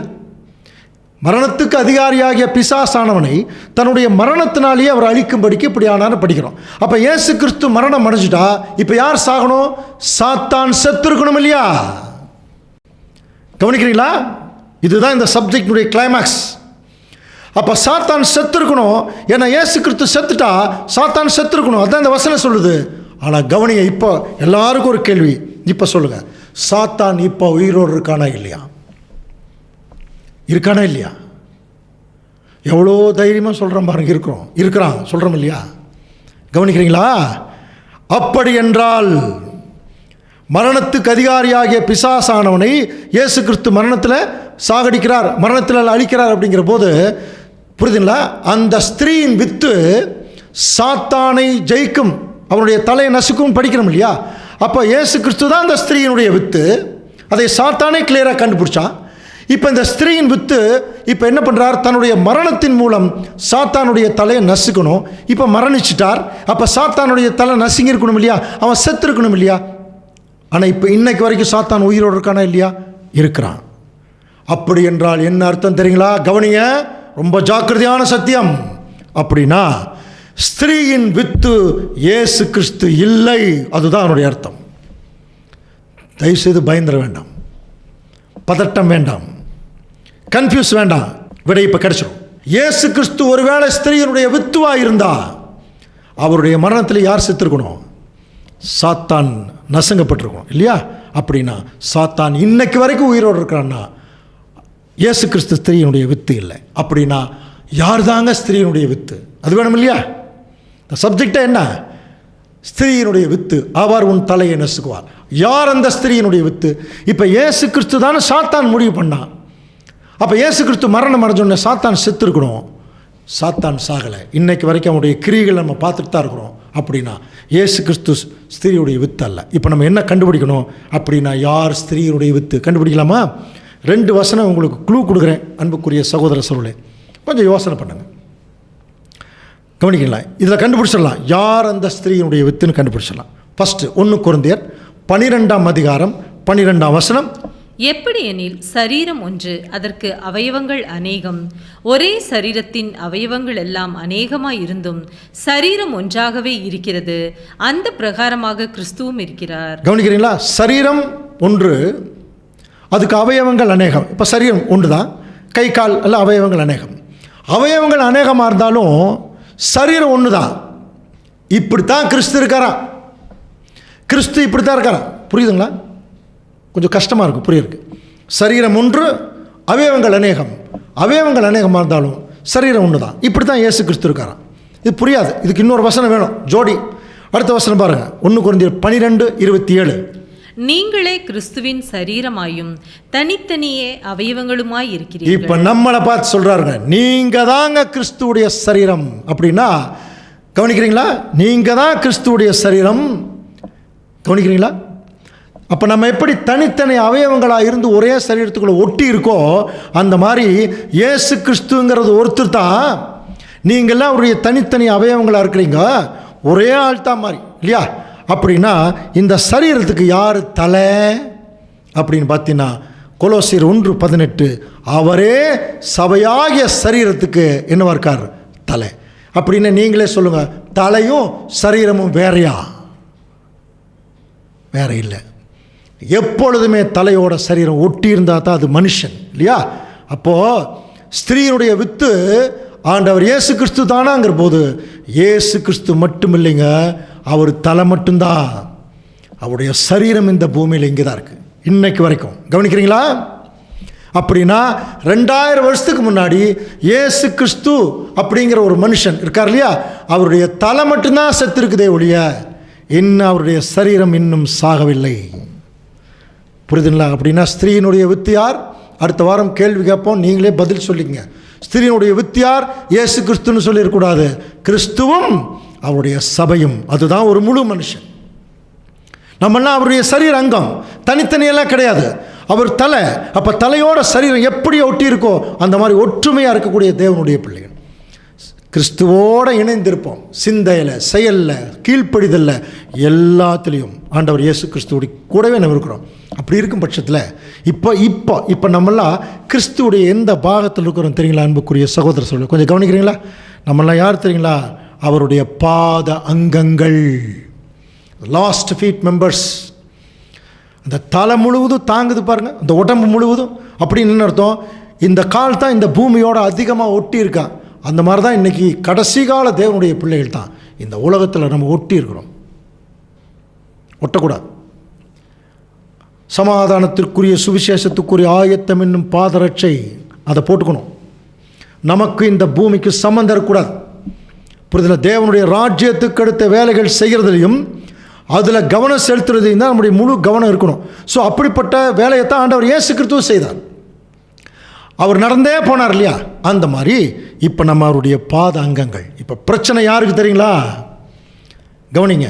இப்போ பிரச்சனை யாருக்குன்னா, இப்போ வாசிக்கலாம் அந்த தீர்க்க தரிசனம் வாசிக்கலாம். ஆதியாகமம் 3:15, உனக்கும் ஸ்திரீக்கும் உன் வித்துக்கும் அவள் வித்துக்கும் பகை உண்டாக்குவேன், அவர் உன் தலையை நசுக்குவார், நீ அவர் குதிங்காலை நசுக்குவார். இப்ப சாத்தானை பார்த்து என்ன சொன்னார்? உனக்கும் ஸ்திரீக்கும் உன் வித்துக்கும் அவள் வித்துக்கும் பகை உண்டாக்குவேன் சொன்னார் இல்லையா? அப்போ உனக்கும் அப்படிங்கிறது சாத்தான், இந்த பக்கம் ஸ்திரீயினுடைய வித்து யாரு? ஆண்டவர் இயேசு கிறிஸ்துவும் சபையும். அப்போ ஸ்திரீயினுடைய வித்து ஆண்டவர் இயேசு கிறிஸ்துவும் சபையும் அப்படின்னு சொல்லிட்டா, சாத்தானுக்கு ஒரு வித்து இருக்கு இல்லையா? உன் வித்துக்கும் அப்படின்னு இருக்கு இல்லையா? அப்போ அந்த சாத்தானுடைய வித்து யாரு? இப்போ நம்மெல்லாம் இயேசு கிறிஸ்து என்கிற ஒரு முழு மனுஷர் அப்படின்னு பார்த்தோம்னா, கிறிஸ்து தலை, நம்ம அவருடைய ஃபேமிலி, அவருக்கு கீழே அப்படியே வந்துட்டோம் இல்லையா? அப்போ நம்ம அவருடைய குடும்பம். அதே மாதிரி சாத்தானுக்கு ஒரு குடும்பம் இருக்கு, அதுக்கு அவன் தலையாக இருக்கான். புரியுதுங்களா? சாத்தானுக்கு ஒரு குடும்பம் இருக்கு, அதுக்கு அவன் தலையாக இருக்கான். அப்போ அதுதான் அவனுடைய வித்து. அப்போ அவனுக்கு கொஞ்சம் பேர் இருப்பாங்க இல்லையா? அந்த கொஞ்சம் பேர்த்து கூட தான் பாருங்கள், ஸ்திரீயினுடைய வித்துக்கும் சர்ப்பத்தின் வித்துக்கும் தான் இப்போ சண்டை. இப்போ நாம் ஸ்திரீயினுடைய வித்துவாக நிற்கிறோம், நமக்கு முன்னாடி சாத்தான் நிற்கல, அவனுடைய வித்து நிற்குதான். பெரிய ஃபேமிலி வச்சுருக்காங்க அவன், கவனிக்கிறீங்களா? அவனுக்கும் நமக்கு தாங்க இப்போ சண்டை. எபேசியர் 6:11 வாசிக்கலாம் பாருங்கள். நீங்கள் பிசாசின் தந்திரங்களோடு எதிர்த்து நிற்க திராணி உள்ளவர்களாகும்படி தேவனுடைய சர்வாயுத வர்க்கத்தை தரித்து கொள்ளுங்கள். கவனிங்க, கொஞ்சம் கவனிங்க. இப்போ தான் சாத்தானுடைய ஃபேமிலி படிக்க போகிறோம். அவன் தலை, அவன் ஃபேமிலியில் முதல் மெம்பர் யார் தெரியுமா? ஏனெனில் மாம்சத்தோடும் இரத்தத்தோடும் மட்டுமல்ல. அதான் புரிஞ்சுக்கணும். மாம்சம்ங்கிறது யார் தெரியுமா? நாம தாங்க. ரத்தத்தோடுங்கிறது நம்ம சுற்றி இருக்கிறாங்க பாருங்க, ரத்தத்தின் ரத்தமான உடன்பிறப்புகள். அப்போது சாத்தான் ஃபேமிலியில் முதல் மெம்பரே நம்ம தான். அப்போ நம்ம என்ன செய்யணும்? அவனை ஜெயிக்கணும்னா அவனை விட்டு வெளியே வரணும். இதை தான் ஆண்டவர் இயேசு கிறிஸ்து சொன்னார். ஒருவன் என்னை பின்பற்ற விரும்பினால் அவன் தன்னைத்தான் வெறுத்த அந்த சுயநலத்தை வெறுக்கணும், தன்னுடைய மாம்ச இச்சைகளை, மாம்சத்தை வெறுக்கணும். அப்படி வெறுத்தவங்க தான் கிறிஸ்து பின்னாடி வர முடியும். அப்போ முதல் எதிரியே நாம தான், நமக்கு நாம தான் எதிரி. நம்ம வேத வசனங்களின் துணை கொண்டு கிறிஸ்து பின்னாடி போயிட்டோம்னா அவனை ஜெயிச்சிடலாம். பாருங்கள், மாம்சத்தோடும் இரத்தத்தோடும் அல்ல, துரைத்தனங்களோடும் அதிகாரங்களோடும் இப்பிரபஞ்சத்தின் அந்தகார லோகாதிபதிகளோடும் வான மண்டலங்களில் உள்ள பொல்லாத ஆவிகளின் சேனைகளோடும் நமக்கு போராட்டம் உண்டு. எவ்வளோ பெரிய ஃபேமிலி இருக்குது பாருங்கள் சாத்தானுக்கு. இன்னும் சொல்ல போனால் நம்மளை சுற்றி இருக்கிற எல்லாமே சாத்தான் தாங்க. இயேசு கிறிஸ்து கூட 2 சாத்தான் சுற்றிட்டு இருந்தது இல்லையா? ஒன்று அப்பாலே போ சாத்தானே, கூட இருந்த பேதுரு, இன்னொன்று கூட இருந்த ஃப்ரெண்டு. அப்படின்னா நம்ம கூட இருக்கிறாங்க பாருங்கள், அவங்க தான் நமக்கு சைத்தான் மாதிரி இருப்பாங்க. அதனால் யாரையும் அதிகமாக நேசிச்சிடாதீங்க. நேசித்தோம்னா அவங்க மூலமாகவே சாத்தான் கீழே தள்ளிடுவான். அதனால தான் பிதாவாகிய தேவனையும் அவருடைய குமாரனையும் அதிகமாக நேசிக்க ஆரம்பிச்சிடும். அப்புறம் மற்றவங்களை ஆட்டோமேட்டிக்காக நேசிக்க ஆரம்பிச்சிடும். அதை காட்டிலும் அதிகமாக நேசிக்கும் போது அங்கே பிரச்சனை வருது. சாத்தான் அதை ரொம்ப ஈஸியாக கொண்டு வந்துடுவான். தேவனை மறக்கடித்து ஏவாளை நினைவு கொண்டு வந்துடுவான் ஆதாம்கிட்ட. அந்த மாதிரி தான் இப்போ அன்புக்குரிய சகோதரர் சொல்ல, இவங்க தாங்க சாத்தானுடைய வித்து. இந்த வித்துக்கு ஆப்போசிட்டாக தான் நமக்கு இப்போ போராட்டம். ஆகையால் தீங்கு நாளிலே நீங்கள் அவைகளை எதிர்க்கவும் சகலத்தையும் செய்து முடித்தவர்களாய் நிற்க திராணி உள்ளவர்களாகும்படி தேவனுடைய சர்வாயுத வர்க்கத்தை எடுத்துக்கொள்ளுங்கள். நம்ம பேதுருவில் ஒரு வசனம் படிச்சிருக்கீங்களா? தெளிந்த புத்தியுள்ளவர்களாயிருங்கள், விழிப்புள்ளவர்களாயிருங்கள், ஏனெனில் உங்கள் எதிராளியாகிய சாத்தான் எவனை விழுங்கலாமோ என்று கர்ஜிக்கிற சிங்கம் போல காத்து கொண்டிருக்கிறான். படிச்சிருக்கீங்களா? எவனை விழுங்கலாமோ என்று. கவனிங்க, கடிக்கலாமோ என்று இல்லை. ஒரு பக்கம் கடித்தா இன்னொரு பக்கம் நம்ம வேலை செய்வோம், இன்னொரு பக்கம் கடித்தா தலையில் பார்ப்போம், காலில் நடப்போம், காலை கடித்தா பார்ப்போம், கண்ணை கடித்தா பேசுவோம், வாயை கடித்தா புரியுதுல்ல நுகர்வோம். அதனால் அவன் என்ன பண்ணுவான்னா முழுசாக நம்மளை முழுங்கிடுவானா. எவனை விழுங்கலாம், முற்றிலும் செயல்பட விடாமல் தடுக்கிற விஷயம் இன்னைக்கு. அதனால தான் கொஞ்சம் கவனிங்க, யாரெல்லாம் இந்த உண்மையான சத்தியத்தை தெரிந்து கொண்டு அந்த சத்தியத்தின் நடக்கிறதுக்கு மனப்பூர்வமாக தேவனை நம்பி வருகிறார்களோ அவங்கள கட்டாயமாக டெய்லி சாத்தான் ஏதாவது ஒரு குற்றம் சாட்டிகிட்டே இருப்பான், கீழே தள்ளிகிட்டே இருப்பான். கவனிக்கிறீங்களா? கீழே தள்ளிகிட்டே இருப்பான். ஆனால் பயப்படக்கூடாது. தேவனுடைய பிள்ளைகள் வசனம் வாசிக்கலாம் பாருங்கள். வெளிப்படுத்தல் 12ஆம் அதிகாரம் 10ஆம் வசனம் கொஞ்சம் வாசிக்கலாம். அப்பொழுது வானத்திலே ஒரு பெரிய சத்தம் உண்டாகி, இப்பொழுது ரட்சிப்பும் வல்லமையும் நமது தேவனுடைய ராஜ்யமும் அவருடைய கிறிஸ்துவின் அதிகாரமும் உண்டாயிருக்கிறது. இரவும் பகலும் நம்முடைய தேவனுக்கு முன்பாக நம்முடைய சகோதரர் மேல் குற்றம் சுமத்தும் பொருட்டு அவர்கள் மேல் குற்றம் சாட்டுகிறவன் தாழ தள்ளப்பட்டு போவான். சாத்தானுடைய முக்கியமான வேலையை உண்மையாக வேலை செய்கிறவங்க மேலே நான் சொல்கிறது கவனிங்க. உண்மையாக வேலை செய்கிறவங்க, உண்மையாக கடவுளுக்கு வேலை செய்கிறவங்க, உண்மையான சத்தியத்துக்கு வேலை செய்கிறவங்க. நிறைய பேர் ஊழியக்காரர்கள் நிறைய பேர் போகிறாங்க, அவங்கள நிறைய குற்றச்சாட்டுக்குள்ளேயும் போகிறாங்க. அதை பற்றி நமக்கு கவலை இல்லை. உண்மையாக வேலை செய்கிறவங்க அது ரொம்ப முக்கியம். தேவனுக்கு உண்மையாக இருக்கிறவங்க அவர்களை குற்றம் சாட்டிகிட்டே இருப்பானா சாத்தான். ஆனால் அப்படி ஒரு வேளை குற்றம் சாட்டும் போது தேவனுடைய திருச்சபையின் பிள்ளைகள் என்ன பண்ணணும்? வெளிப்படுத்தல் 12:12 பாருங்கள். ஆகையால் பரலோகங்களே, அவைகளில் வாசமாக இருக்கிறவர்களே கலிகூறுங்கள், பூமியிலும் சமுத்திரத்திலும் குடியிருக்கிறவர்களே. இப்போ நம்மளை பார்த்து சொல்கிறார், ஐயோ பிசாசானவன் தனக்கு கொஞ்ச காலம் மாத்திரம் உண்டென்று அறிந்து. கவனிக்கிறீங்களா? இது இந்த டைம் தான். ஏன்னா அவனை குறித்து தெளிவான சத்தியங்கள் இன்னைக்கு திருச்சபையின் பிள்ளைகளுக்கு தெரிய வந்தாச்சு. அவனுக்கு என்ன புரிஞ்சிருக்கும்னா, இவர்கள் மூலமாக தான் எனக்கு அழிவு வரப்போகுதுன்னு தெரிஞ்சிருச்சு. அதனால் தனக்கு கொஞ்ச காலம் மாத்திரம் உண்டென்று அறிந்து மிகுந்த கோபம் கொண்டு உங்களிடத்தில் இறங்கினபடியால் உங்களுக்கு ஆபத்து வரும். இது நமக்கு தான் ஆபத்து வரும்னா பயந்துட வேண்டாம். நம்ம எப்படி இருக்கணும்? அதுலேயே 11ஆம் வசனம் பாருங்கள். மரணம் நேரிடுகிறதா இருந்தாலும் அதற்கு தப்பும்படி தங்கள் ஜீவனையும் பாராமல் ஆட்டுக்குட்டியின் இரத்தத்தினாலும் தங்கள் சாட்சியின் வசனத்தினாலும் அவனை ஜெயித்தார்கள். ஒன்றும் பண்ண வேண்டாங்க. நம்ம பேசக்கூடிய சத்தியங்களுக்கு சாட்சியாக நம்ம இருந்துட்டாலே போதும். சுருக்கமாக சொல்லட்டுமா? எப்பொழுதுமே தேவனுடைய பிள்ளைகள் சாந்த குணமாக இருக்கணும். திருச்சபை 1,44,000 பேர் மனவாட்டி சாந்த குணமாக தான் இருக்கணும் அப்படின்னு இப்போ நான் போதிச்சுட்டு நானே கோபக்காரனாக இருந்தால் எப்படி இருக்கும்? அப்போ நான் சொல்லக்கூடிய வசனத்துக்கு முதல் சாட்சியாராக இருக்கணும், நான் தான் இருக்கணும். ஆசைப்படக்கூடாது அப்படின்னு சொன்னால் நான் அதுக்கு சாட்சியாக இருக்கணும். உலகத்தில் அதிகமாக போகக்கூடாதுங்கிறதுக்கு நான் சாட்சியாகணும். அந்த மாதிரி தான். புரியுதுங்களா? அப்போ அந்த சாட்சியின் வசனத்தினாலே நம்ம அவனை ஜெயிக்கலாம். சாத்தான் இன்னைக்கு பிரச்சனை என்ன தெரியுங்களா? இப்போ யார் ஸ்திரீயினுடைய வித்துன்னு அன்னைக்கு இயேசு கிறிஸ்துவ டைரெக்டாக கண்டுபிடிச்சான். இப்போ அவனால் கண்டுபிடிக்கவே முடியல. அதனால் டோட்டலாக திருச்சபை மக்கள் மத்தியில் அவன் உள்ளே பூந்து யாரெல்லாம் கீழே தள்ளணுமோ எல்லாரையும் தள்ளிட்டு இருக்கான். யாரெல்லாம் குற்றப்படுத்தணுமோ குற்றப்படுத்திட்டு இருக்கான். ஆனால் உண்மையான தேவனுடைய பிள்ளைகளை அவன் ஒன்றுமே பண்ண முடியாது. ஏன் தெரியுமா? அது ஒரு வசனம் நமக்கு சொல்லுது பாருங்க. ரோமர் 16 அதிகாரம் 20 வசனம் வாசிக்கலாம். சமாதானத்தின் தேவன் சீக்கிரமாய் சாத்தானை உங்கள் கால்களின் கீழே நசுக்கி போடுவார். இதை தாங்க அவர் உன் தலையை நசுக்குவார்னு சொன்னார். புரியுதுங்களா? சமாதானத்தின் தேவன் தாமே சீக்கிரமாய் சாத்தானை இயேசு கிறிஸ்துவின் கால்களினாலேன்னு சொல்லல, உங்கள் கால்களினாலே. ஏன் தெரியுமா? நீங்க யாருன்னா இயேசு கிறிஸ்துடைய பாத அங்கங்கள். டோட்டலாக நீங்கள் ஒட்டுமொத்த உலகத்தையும் கிறிஸ்தவ மண்டலத்தையும் பொய்யில கொண்டு போயிட்டா. இதிலிருந்து முதல் வெளியே வர்றவங்க யாருன்னா இந்த சத்தியத்தை கேட்டு வர்றவங்க தான். அவன் பொய்யனும் பொய்க்கு பிதாவமாக இருக்கிறவன். இப்போ சாத்தானுடைய தந்திரத்தை திருச்சபையின் பிள்ளைகள் எப்படி தெரியுங்களா உடைக்கிறாங்க? இந்த உண்மையை சொல்லி அவன் தலை, அவன் மூளை இருக்குல்ல, அவன் தலையிலேயே கை வைக்கிறவன் சொல்கிறாங்க தெரியுங்களா? அவன் தலையிலேயே கை வச்சிட்டிங்களே. அப்போது இதனுடைய இன்னும் டாப்பான தீர்க்கு தரிசனம் என்னென்னா, ராஜ்யத்தில் 1,44,000 பேர் இயேசு கிறிஸ்துவோட இறங்கும்போது சாத்தானை மிதிச்சிருவாங்களாம். அது இங்கேயே ஆரம்பமாயிடுச்சுங்கிறார். புரியுதுங்களா? பாருங்கள், சாத்தானை உங்கள் கால்களின் கீழே நசுக்கி போடுவார். இப்போது ஒரு முக்கியமான தீர்க்க தரிசனம் நிறைவேறக்கூடிய காலம். ஒன்று கவனிங்க, அவர் உன் தலையை நசுக்குவார். அப்போது தேவனுடைய திருச்சபையின் பிள்ளைகளும் கிறிஸ்து 2 பேரும் தான் அந்த ஸ்திரீயினுடைய வித்து. சாத்தானுடைய தலையை நசுக்கிறதுனா அவனுடைய எல்லா ஐடியா, அவனுடைய தவறான வழி நடத்துதல் போக்கு எல்லாத்தையும் புறம் தள்ளிடுவான்.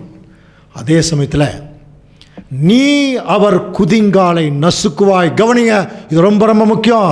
இப்போ நம்ம தாங்க குதிங்கால். நம்மளை நசுக்கிடுவானா? கவனிக்கிறீங்களா? நம்மளை நசுக்கிடுவான். அப்போது அவன் நம்மளை நசுக்குவான் அப்படின்னா அவன் காலு கீழே நம்ம இருக்கணும். நாம் அவனை நசுக்கலான்னா நம்ம காலு கீழே அவன் இருக்கணும். இதை டிசைட் பண்ண வேண்டியது யார்? நாம தான். ஜெயிக்கணும்னு முடிவு பண்ணிட்டா ஒரு டெக்னாலஜி பைபிள் வசனம் இருக்குது, அதில் படிச்சுட்டு அதை கீழ்ப்படிஞ்சாலே சாத்தானுக்கு மேலே நம்ம போயிடலாம். வாசிக்கலாம் பாருங்கள். 1 யோவான் 2 அதிகாரம் 14 வசனம். பிதாக்களை ஆதி முதலாய் இருக்கிறவரை நீங்கள் அறிந்திருக்கிறதினால் உங்களுக்கு எழுதுகிறேன். வாலிபரே, நீங்கள் பலவான்களாய் இருக்கிறதினாலும் தேவ வசனம் உங்களில் நிலைத்திருக்கிறதினாலும் நீங்கள் பொல்லாங்கனை ஜெயித்ததினாலும் உங்களுக்கு எழுதுகிறேன். ரொம்ப கிளியராக சொல்லிட்டார் அன்புக்குரிய சகோதர சகோதரே. நீங்கள் பலவான்களாக இருக்கிறதுனாலும் தேவ வசனம் உங்களில் நிலைத்திருக்கிறதுனாலும். அப்போ ஆண்டவர் இயேசு கிறிஸ்து அந்த 40 நாள் இந்த சோதனையில் வசனம் அவருக்குள் இருந்ததுனால சாத்தானுடைய எந்த தந்திரம் சோதனையிலையும் ஆண்டவர் இயேசு கிறிஸ்து ஜெயிச்சாரா இல்லையா? அதே மாதிரி தான் வேத வசனம் மட்டும் நமக்குள்ளே நிலைச்சிருந்தா போதுங்க. நமக்கு மலையை முறிக்கிறக்கூடிய பலமோ சிங்கத்தை கிழிக்கிறக்கூடிய பலமோ தேவையே இல்லை.